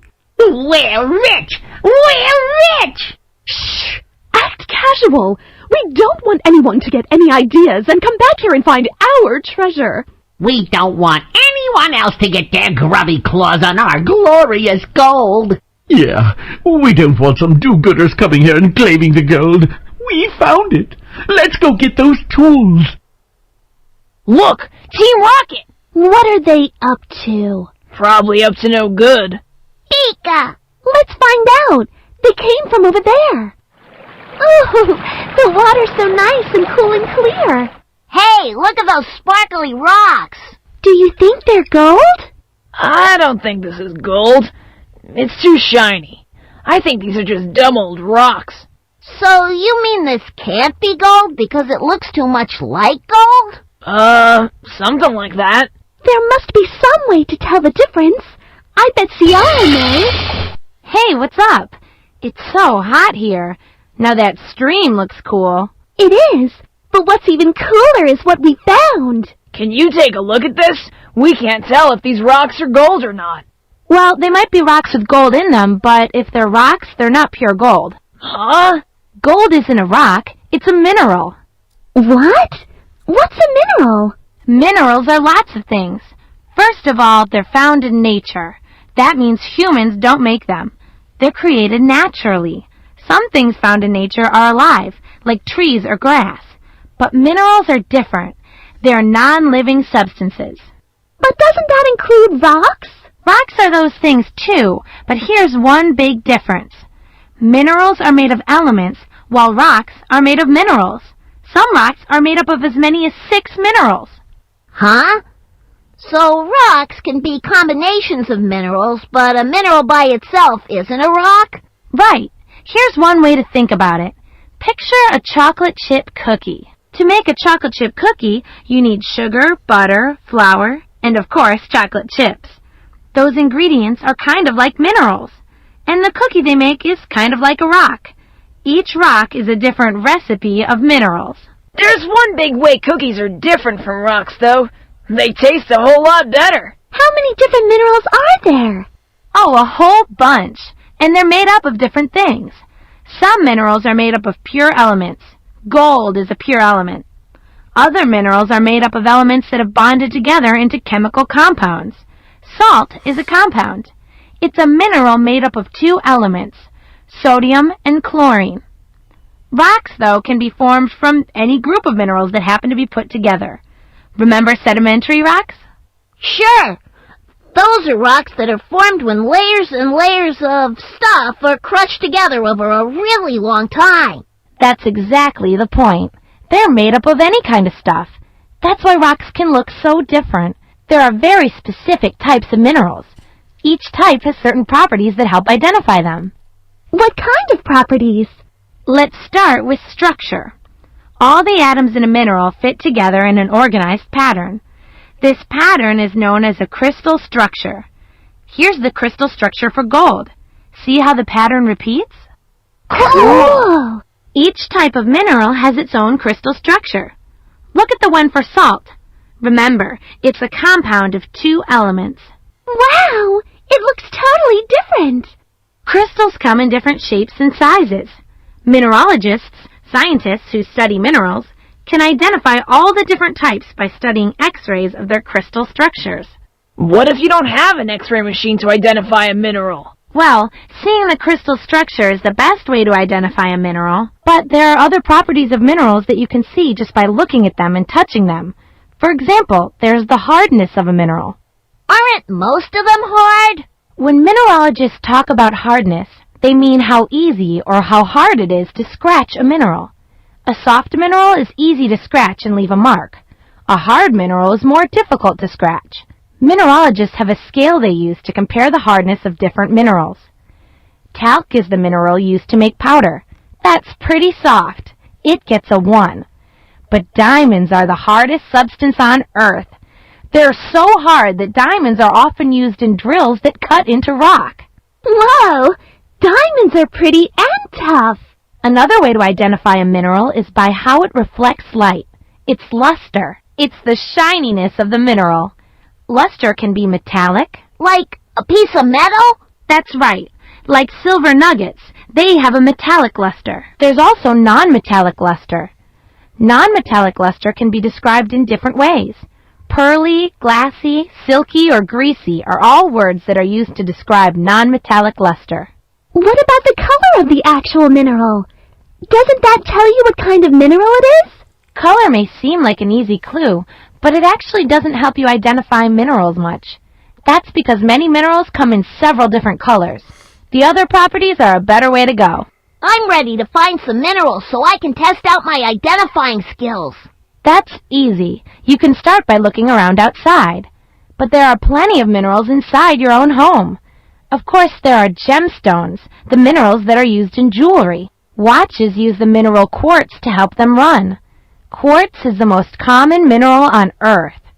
Most rocks have some quartz in them. Can I make a rock watch?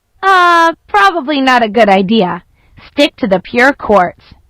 Another everyday mineral that you might know is graphite. Where do you find graphite? Graphite is the lead in some pencils. Batteries also have graphite in them, and copper is used for wires. Chromite is all over lots of household appliances like stoves, dishwashers, and toasters because it's heat resistant. Chromium plating keeps things from melting or being too hot to touch.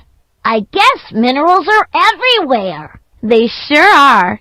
Why don't we see if we can recognize some minerals? This is the...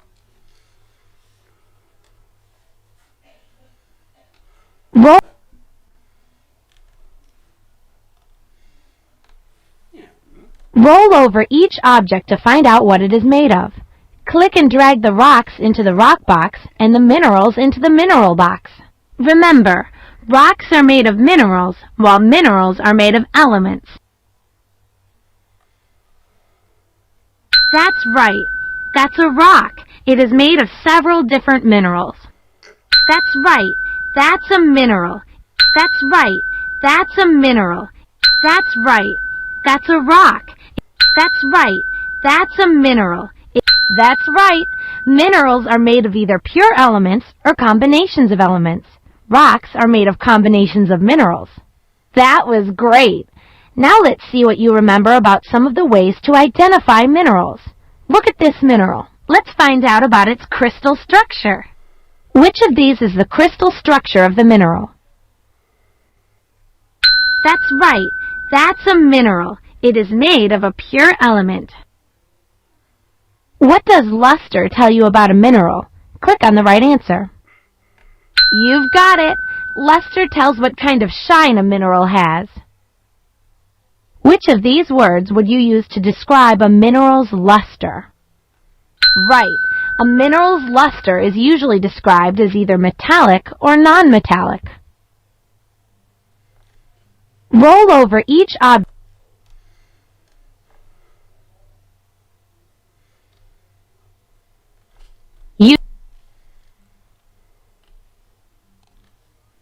You sure learned a lot about minerals. For instance, you know minerals are found in nature and aren't made by people. But what kind of mineral would you make if you could make one? Let's imagine.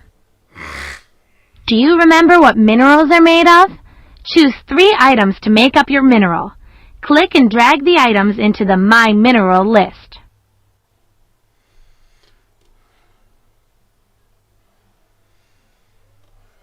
Great job!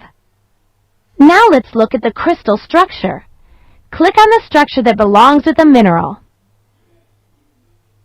You've got it! Now it's time to think about your mineral's hardness. Choose the word that tells what hardness means to mineralogists. You're right!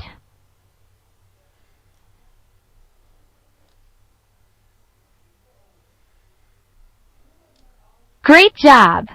Now that you know what hardness means, click on the level of hardness you want on the scale that mineralogists use.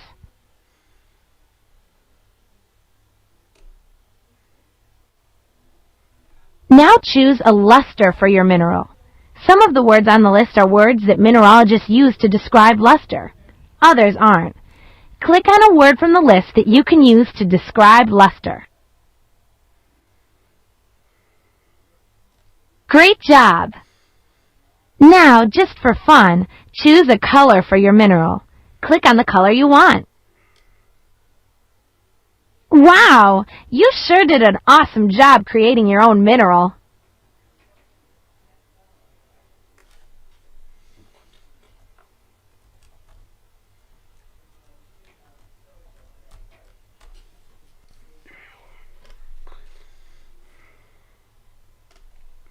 Well, I think you are all on your way to becoming mineralogists. That's for sure. Now I think I could tell you a lot about any mineral I found. Then how about the gold, or not gold, that you found? You're right. Let's take a look at it again. Now, obviously, we can't see its crystal structure. But we can see its luster. It's pretty shiny. Well, gold is a metal, so it has a metallic luster. Looks like you're on the right track. But let's try another property just to make sure. How about its hardness? I don't think you left a mark. It must be kind of hard. Does that make it gold? Let me look up gold. Oh, here it is. Gold's hardness is only 2.5. You should be able to scratch a piece of gold pretty easily, so it can't be gold. But wait a minute. The hardness for pyrite is about a 6, which means it would be much tougher to scratch. What's pyrite? That's a mineral that looks an awful lot like gold. In fact, people mistake it for gold so often that it has a nickname. Fool's gold. Fool's gold? Who are you twice calling fools? You're the fools! It looks like gold! It feels like gold. It even sort of smells like gold. Well, it might be all those things, but we investigated, and it's definitely not gold. So much for that crown. What a waste. Guess they should have brushed up on their minerals before bringing all those tools. They sure should have. Hey, thanks for all your help, Ciara. No problem. Keep on rockin'. Or mineralin'. You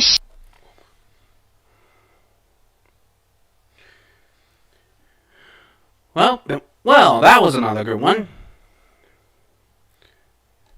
Now I'm gonna. It's time to set up the fifth and final batch for the day.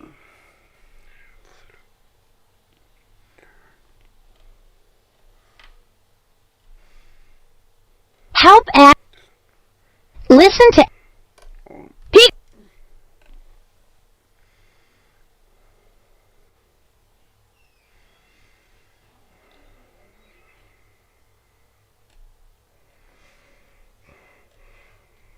Here's a picture of our friend.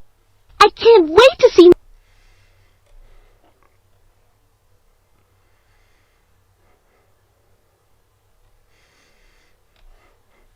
Now let's try. Let's build the. Alright. Hey, final batch is all ready. And let's begin by learning a little bit about what goes on with the respiratory system. Hi there. I just wanted to come over and check in with you two. Looks like you're planning a party. How's everything going? Hi, Officer Jenny. We're blowing up all these balloons to surprise our friend Ash. He's on his way back from winning a big Pokémon battle. Wanna help us? What's wrong? Nothing. He must be nervous. I just have hiccups. Try holding your breath. Sorry, I have to go continue the rounds. I'll check in again later. Good. Come back for the surprise party. Officer Jenny gave me hiccups. No, she didn't. Yes, she must have. It was the power of her loveliness. Brock, you think everything is caused by girls. It's because you were blowing up balloons. I think it has to do with your lungs. I don't have a problem with my lungs. It's girls. Well, let's see. Why don't we call Ciara to see what she thinks? Hi there, May. Hi, Brock. Look at all the balloons. Looks like someone's getting ready for a party. Hi, Ciara. Well, we're trying to blow up balloons for the surprise party for Ash, but Brock has the hiccups. Hi, Ciara. I think Brock got the hiccups from blowing up balloons. And I think I got the hiccups because of Officer Jenny. I see. Well, you have good timing, because one of the things I'm working on at the lab is a model about the respiratory system. First, I'm building this model, and then I'll use it to run a computer simulation about breathing. Cool! Hiccups are caused by a spasm in the diaphragm muscle. The spasm allows air to rush into the lungs, and your glottis, that's this part here, closes up and causes the hic sound you hear. So why the spasm? Actually, a lot of things can cause the spasm, like being nervous or excited, and sometimes it just happens on its own. What happens normally? Like in a normal person? Ha ha! Well, May, we'd be talking about the respiratory system. It works with the circulatory system like this. The respiratory system is how we breathe in fresh air, which has oxygen in it, and then let out the stale air, which has carbon dioxide in it. First, the diaphragm flattens so the lungs can expand as we inhale air through our mouth and nose. Then the air travels down this tube called your trachea. Is that called your windpipe? Yes, it is. On the way down the windpipe, or trachea, tiny finger-like projections called cilia capture bits of dust or dirt in the air.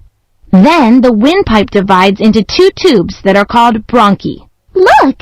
One for each lung! That's right, one for each lung.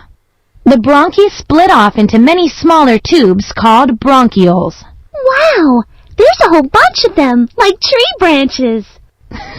Kind of. They're very tiny, though. Each tube is only as thick as a hair. The ends of the bronchioles are covered with millions of little teeny air sacs called alveoli. The alveoli each fill up with air, like little balloons. This is when your lungs feel full. Oh, so the alveoli are like little balloons, balloon trees. Or they look like broccoli. Get it? I guess it does look a little like that. Once the air you've inhaled reaches your alveoli, the circulatory system gets in on the action. The alveoli are covered in little blood vessels called capillaries. The heart sends blood cells through the pulmonary arteries to the capillaries to pick up oxygen. The pulmonary veins take the blood, now with oxygen in it, back to the heart. So arteries carry blood away from the heart? That's right, and veins always carry blood back to the heart. So where does the carbon dioxide come in? Good question. The heart takes the oxygen out of the blood and sends the carbon dioxide and other waste gases back to the lungs through the veins.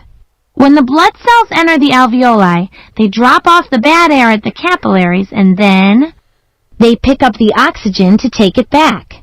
Wow, it's a whole cycle. What does the diaphragm do now? Well, now the lungs are filled with all of the old air, so the diaphragm pushes the air back out. The same way it came? Yep, back through the bronchioles, through the bronchi, through the trachea, and out through the mouth and nose. You may have noticed your breath is warm when you breathe out. That's because it's been in your body. And we don't even have to think about doing this. That's right, and we breathe about 10 to 20 times per minute. That's pretty cool. Hey, now that you two know how the respiratory system works, want to help me finish my model? Sure. Will it stop my hiccups?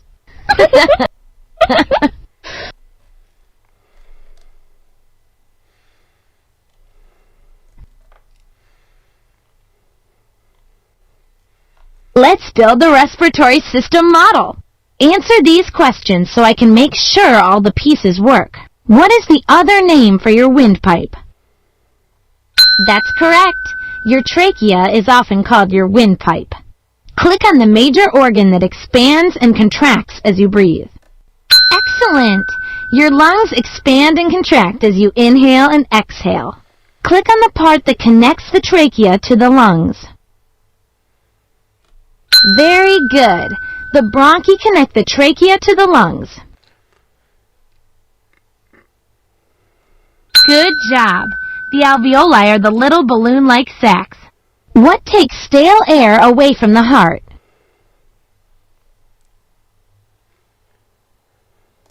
Try again. That's right. The pulmonary arteries take the stale air away from the heart. What carries the oxygen-rich blood to the heart? Good job. The pulmonary veins take the oxygen-rich blood from the lungs to the heart. Excellent work. Let's build the respiratory.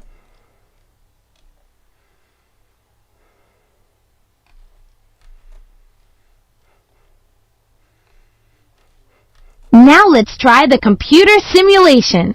Use your cursor to move an oxygen molecule through the respiratory system maze. You have to move the oxygen molecule in the correct path according to how we breathe in both the respiratory and the circulatory systems. At each stage, there'll be a question for you to answer.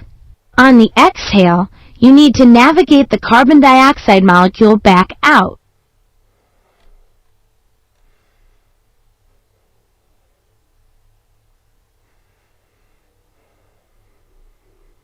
Answer the question. Try again.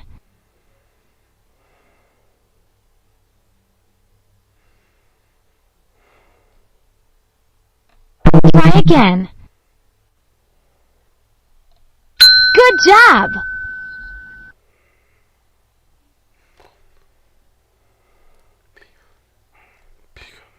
What do the cilia do in the trachea? Exactly.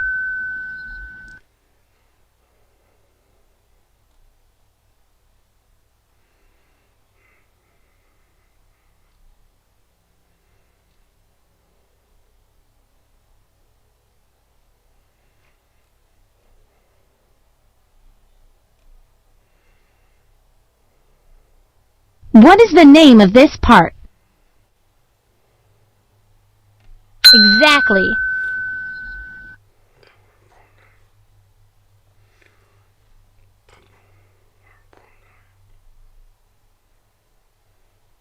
What happens at the alveoli?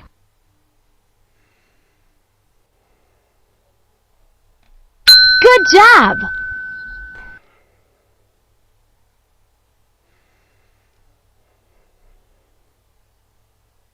What takes oxygen-rich blood to the heart? Try again. That's right.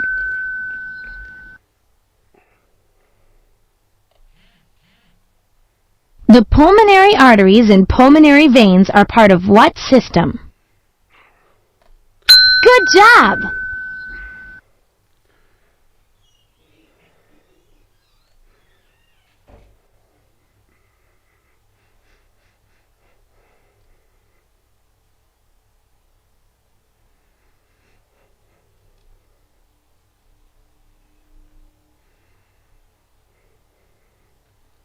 How do the alveoli work? Good job!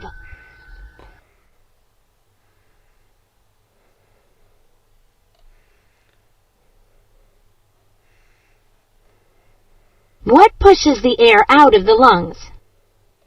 That's right. Great! Thanks for your help. Now my computer model is set to run tests. And now we know all about the respiratory system. Like, I didn't know that we breathe 10 to 20 times a minute, or that the respiratory system worked with the circulatory system. And now I do. Yeah, thanks, Ciara. By the way, how do I cure my hiccups? Well, people have a lot of home remedies, but sometimes hiccups just go away on their own. Good luck. See you later. Ash, you scared us. Hey, we were supposed to surprise you. Pika pika.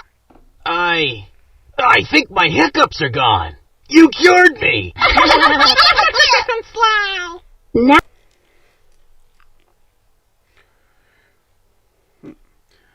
Well, that was certainly an interesting ride.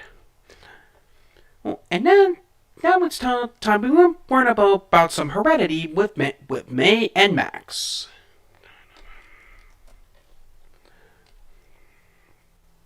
I can't wait to see Mom and Dad back in Petalburg City. Dad's really excited about the surprise birthday party he's throwing Mom. And she'll be extra surprised to see us. Hey, look! Here comes Nurse Joy. Hi, May. Hi, Max. It's so good to see you two again. You too, Nurse Joy. My goodness, May. You look more like your mother, Caroline, every day. Thank you. And you certainly have your father's eyes, Max. Thanks, I guess. I'll see you at the surprise party. Goodbye. Goodbye, Nurse Joy. What was she talking about? I have Dad's eyes? Well, they do look like his. And she said that I look like Mom. You do kind of look like Mom. It's weird, huh? Why don't you have Dad's eyes? You're my sister, after all. Well, kids do look like their parents in some ways. Maybe Ciara knows about this. Hi, May. Hi, Max. What's up? May and I just ran into Nurse Joy on our way to Petalburg City. She said all this stuff about how we look like our parents. Like I have my dad's eyes. Oh, sure. We all resemble our parents in some ways because certain characteristics are passed from parents to their kids, or offspring. Your eyes look like your dad's because of heredity. Heredity is when a parent transfers a characteristic like eye color or hair color through genes. Like the kind you wear? But my dad's taller than me, at least for now. Not exactly, Max. A different type of genes. Genes. Genes are inside us and are like instruction manuals for our bodies to operate. They can determine eye, hair, even impact the way you walk. So do we have a couple that tell our bodies what to do? A couple? We have 25,000 to 35,000 genes in our body. Genes come in pairs and are made up of proteins that help build our body. They also have special jobs to do, like determining your eye color, your hair, or even how you'll laugh.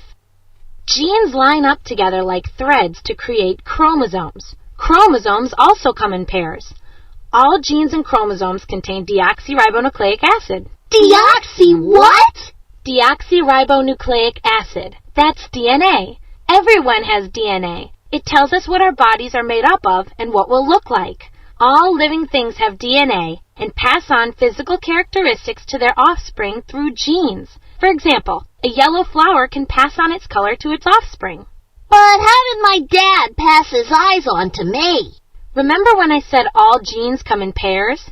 That means that every parent has 2 copies of each of their genes, but their kids only get 1 copy from each parent. So for things like eye color, hair texture, and everything else about us, you get 1 gene from your mom and 1 from your dad. So how did I get brown eyes and May get blue if we have the same parents?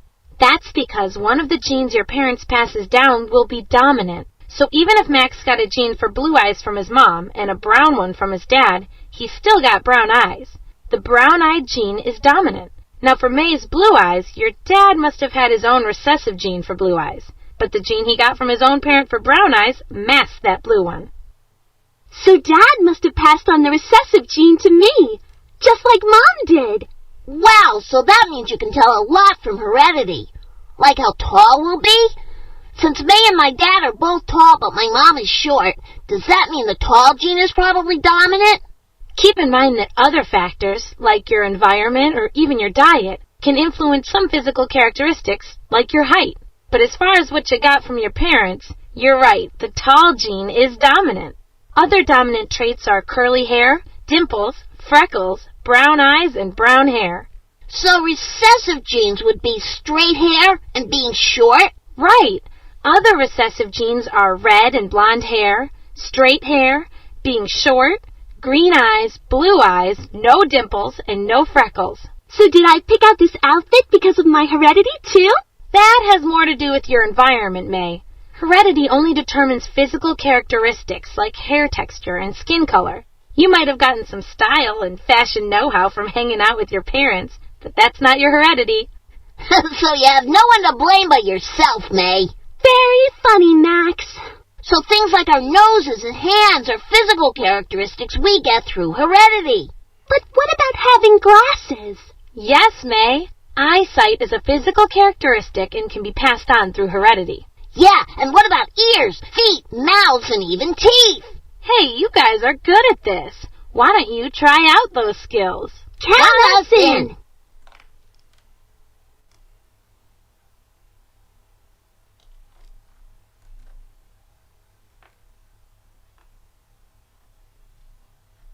Here's a picture of our friend Quinn. In the box that says heredity, drag and drop his different physical characteristics you think are caused by heredity. Cool! Can you help us choose Quinn's hereditary characteristics? In the box that says heredity, drag and drop his different physical characteristics. That's right. Ears are determined by heredity. Good job. A person's nose is determined by one of their parents' genes. Good job. The shape and color of Quinn's chin is based on heredity. Good job. Hair color and hair texture are determined by heredity. That's right. Eye color is a hereditary characteristic. You got it. Quinn's mouth is part of his heredity. You got it. Hands are a physical characteristic and are part of Quinn's heredity. Now, how about those dominant and recessive traits? Click on the traits you think are dominant. That's right. Brown hair is a dominant trait.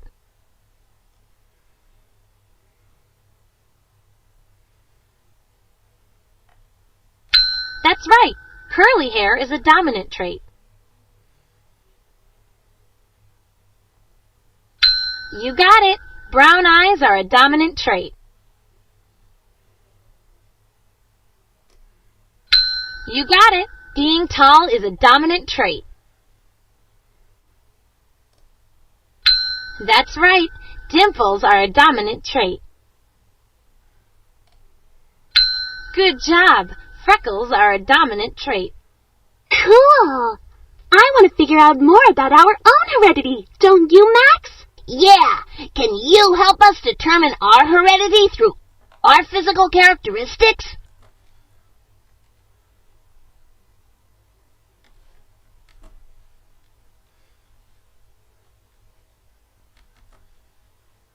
In the box that says heredity, drag and drop the physical characteristics. Then, drag dominant traits into the dominant box and recessive traits into the recessive box. Ready? Go for it! You got it! Excellent!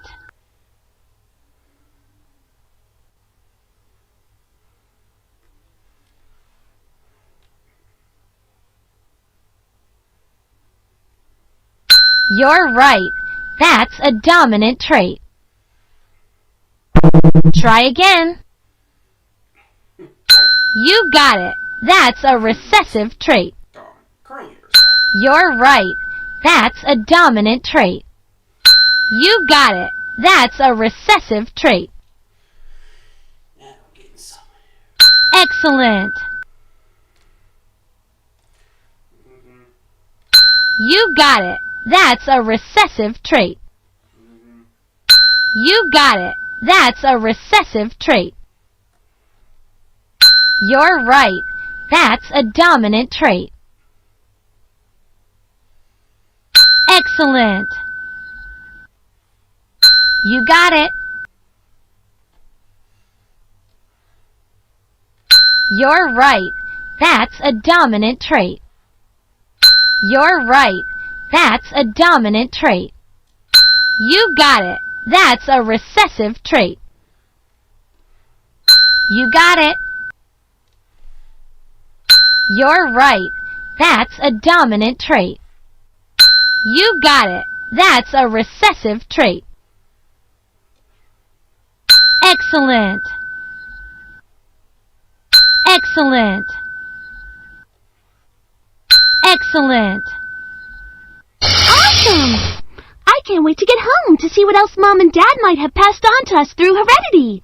I hope I got Dad's incredible training skills and speed. I'm faster than you are, Max. If anyone got Dad's speed, it's me. Oh, yeah? Hey! Wait up!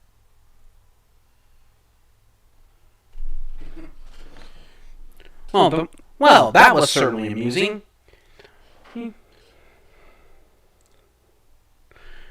Well, and now it's time to move on to our last lesson of the dud.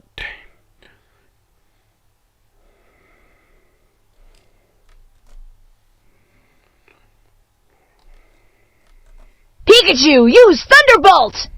Pikachu! Awesome job, Pikachu. We're definitely gonna win our next battle. Pika, Pika. Hey, Ash, slow down. Your body needs some rest. Yeah, you'll never be able to win the next battle if you're exhausted. Well, I am pretty wiped out because I'm such an excellent trainer. Maybe I'll just sit down for a minute. My arms are tired. My shoulders are tired. My eyelashes are tired. Even my cells are tired. Is there any part of you that's not tired? My hair? No, wait, that's tired too.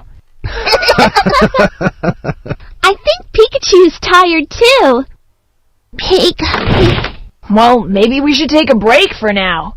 Your body must be working overtime. Like how? Not now that I'm resting, right? Well, I mean there's a lot that goes on in there. Probably even when you're resting. Yeah, but like what? The stuff that it's supposed to do. I know. Let's call Ciara and ask her what she knows about this. I'm sure she's got some inside scoop. Hi, everyone. What's up? Hi, Ciara. Ash is training really hard for his next battle. Yeah, and every part of me is aching. He was joking that even his cells are tired. But does that mean the things in my body are working hard or not hard enough? They're working hard. And you were on to something when you were talking about your cells. I was? Aren't they too small to do anything much? Cells are super important. They are the building blocks important for our bodies to function. Try thinking about it this way. What makes up the Pokémon Center? Pokémon Center? Well, I guess nurses like Nurse Joy, and also the trainers, coordinators, and the Pokémon. Right. And all those people and Pokémon make up an important part of the center. Without Nurse Joy, it'd be hard for it to function the right way. And everyone there has a special job to do, just like your cells.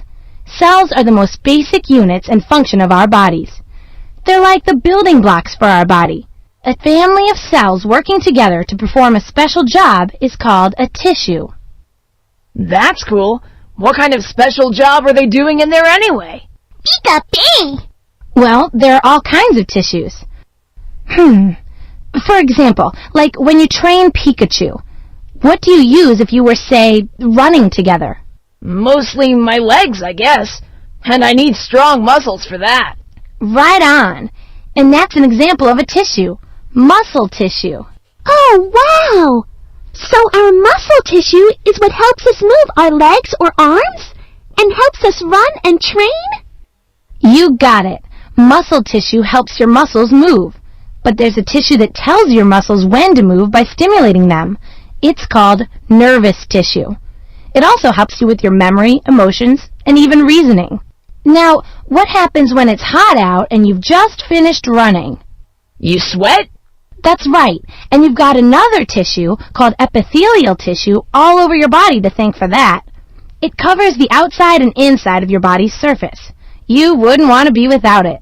It helps protect you, lets you sweat, lets you absorb things you need, and even sense things, like smell and taste. Wow. It seems like tissues are involved in almost everything. Exactly. And can you guess what connective tissue does? It connects stuff? Right. Connective tissue does connect things. It binds everything together and makes up a strong framework for your body.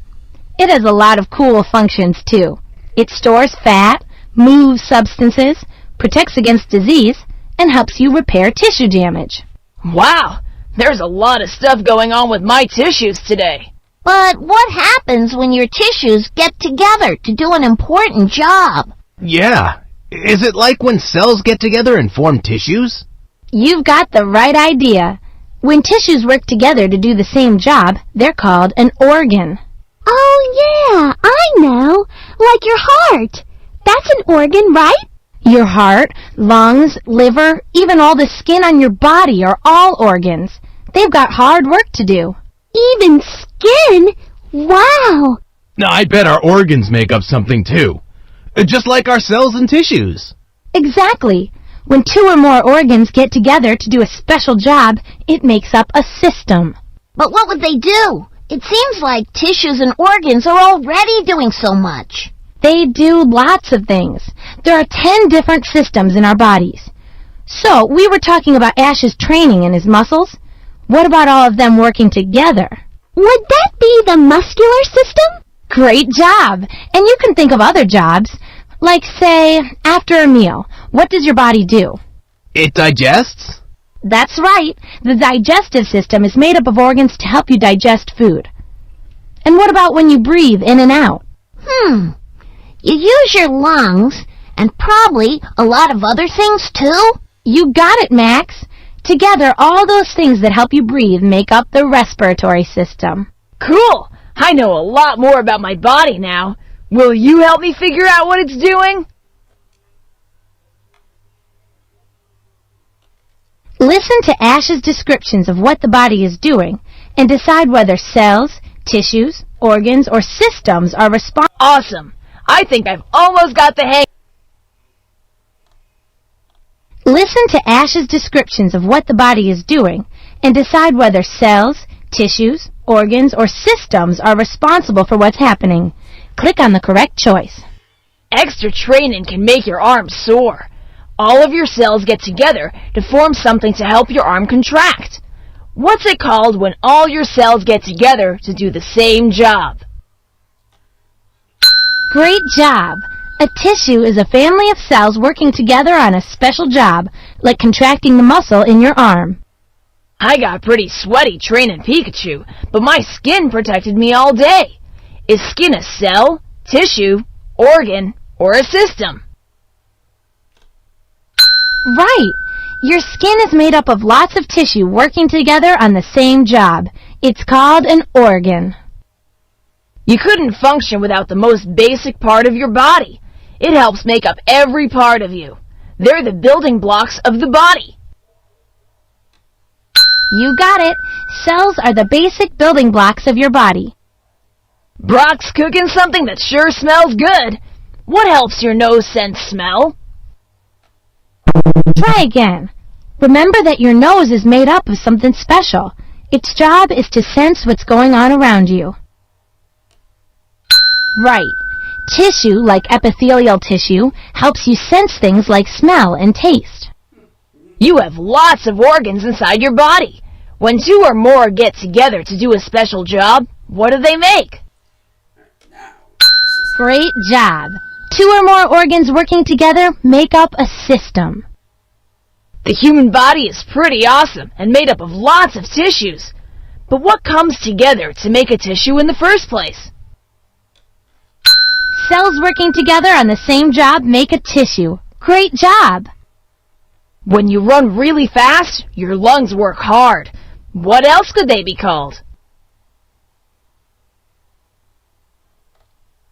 Try again.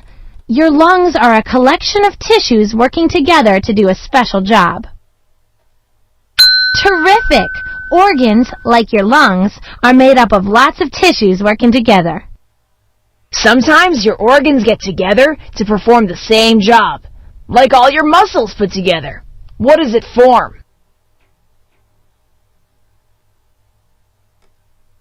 You got it. A system is made up of two or more organs working together on the same job. Awesome! I think I've almost got the hang of what's happening inside the body. Ready to try a bigger challenge?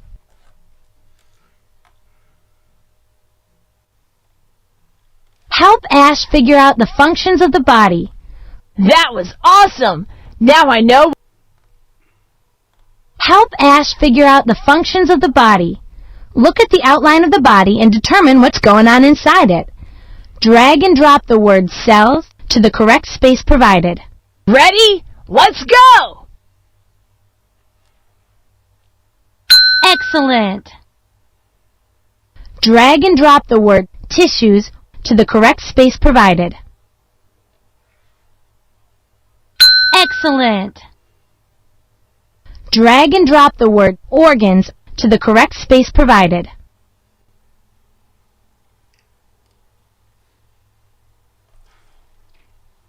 Try again. Excellent! Drag and drop the word systems to the correct space provided. Awesome! Help Ash figure out the functions of the body. Look at the outline of the body and determine what's going on inside it. Drag and drop the word cells to the correct space provided. Ready? Let's go! Awesome! Drag and drop the word tissues to the correct space provided. Excellent!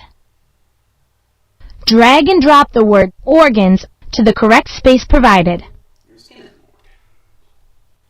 Awesome! Drag and drop the word systems to the correct space provided. Excellent! That was awesome! Now I know what my body is doing when I'm training really hard. Yeah, but do you know how to make your body win the next battle? Sure! Besides, my cells, tissues, organs, and systems will figure it out. They're pretty smart. But what if your eyelashes get too tired again, Ash? Well, I guess I need to let the cells that make them up rest for a while. Oh. Well, that was a corny way to end things off. Well, anyways, I think that about wraps it up for today's Learning League stream. Yeah, I know, I fumbled a few times, but I think that's to be expected, especially when you don't... Scratch that. It's to be expected sometimes. Next week we'll be tackling, like I said at the beginning, next week we'll be tackling some math-based lessons. However, but for now, join me tomorrow as we once more dive into the world of humongous entertainment. I know I keep saying let me start again, but it's just because I want to sound better. Right? Join me tomorrow, and as we'll take a dive once more, take a dive into the world of humongous entertainment. As we dive deep into the ocean to some of various mysteries with Freddy Fish.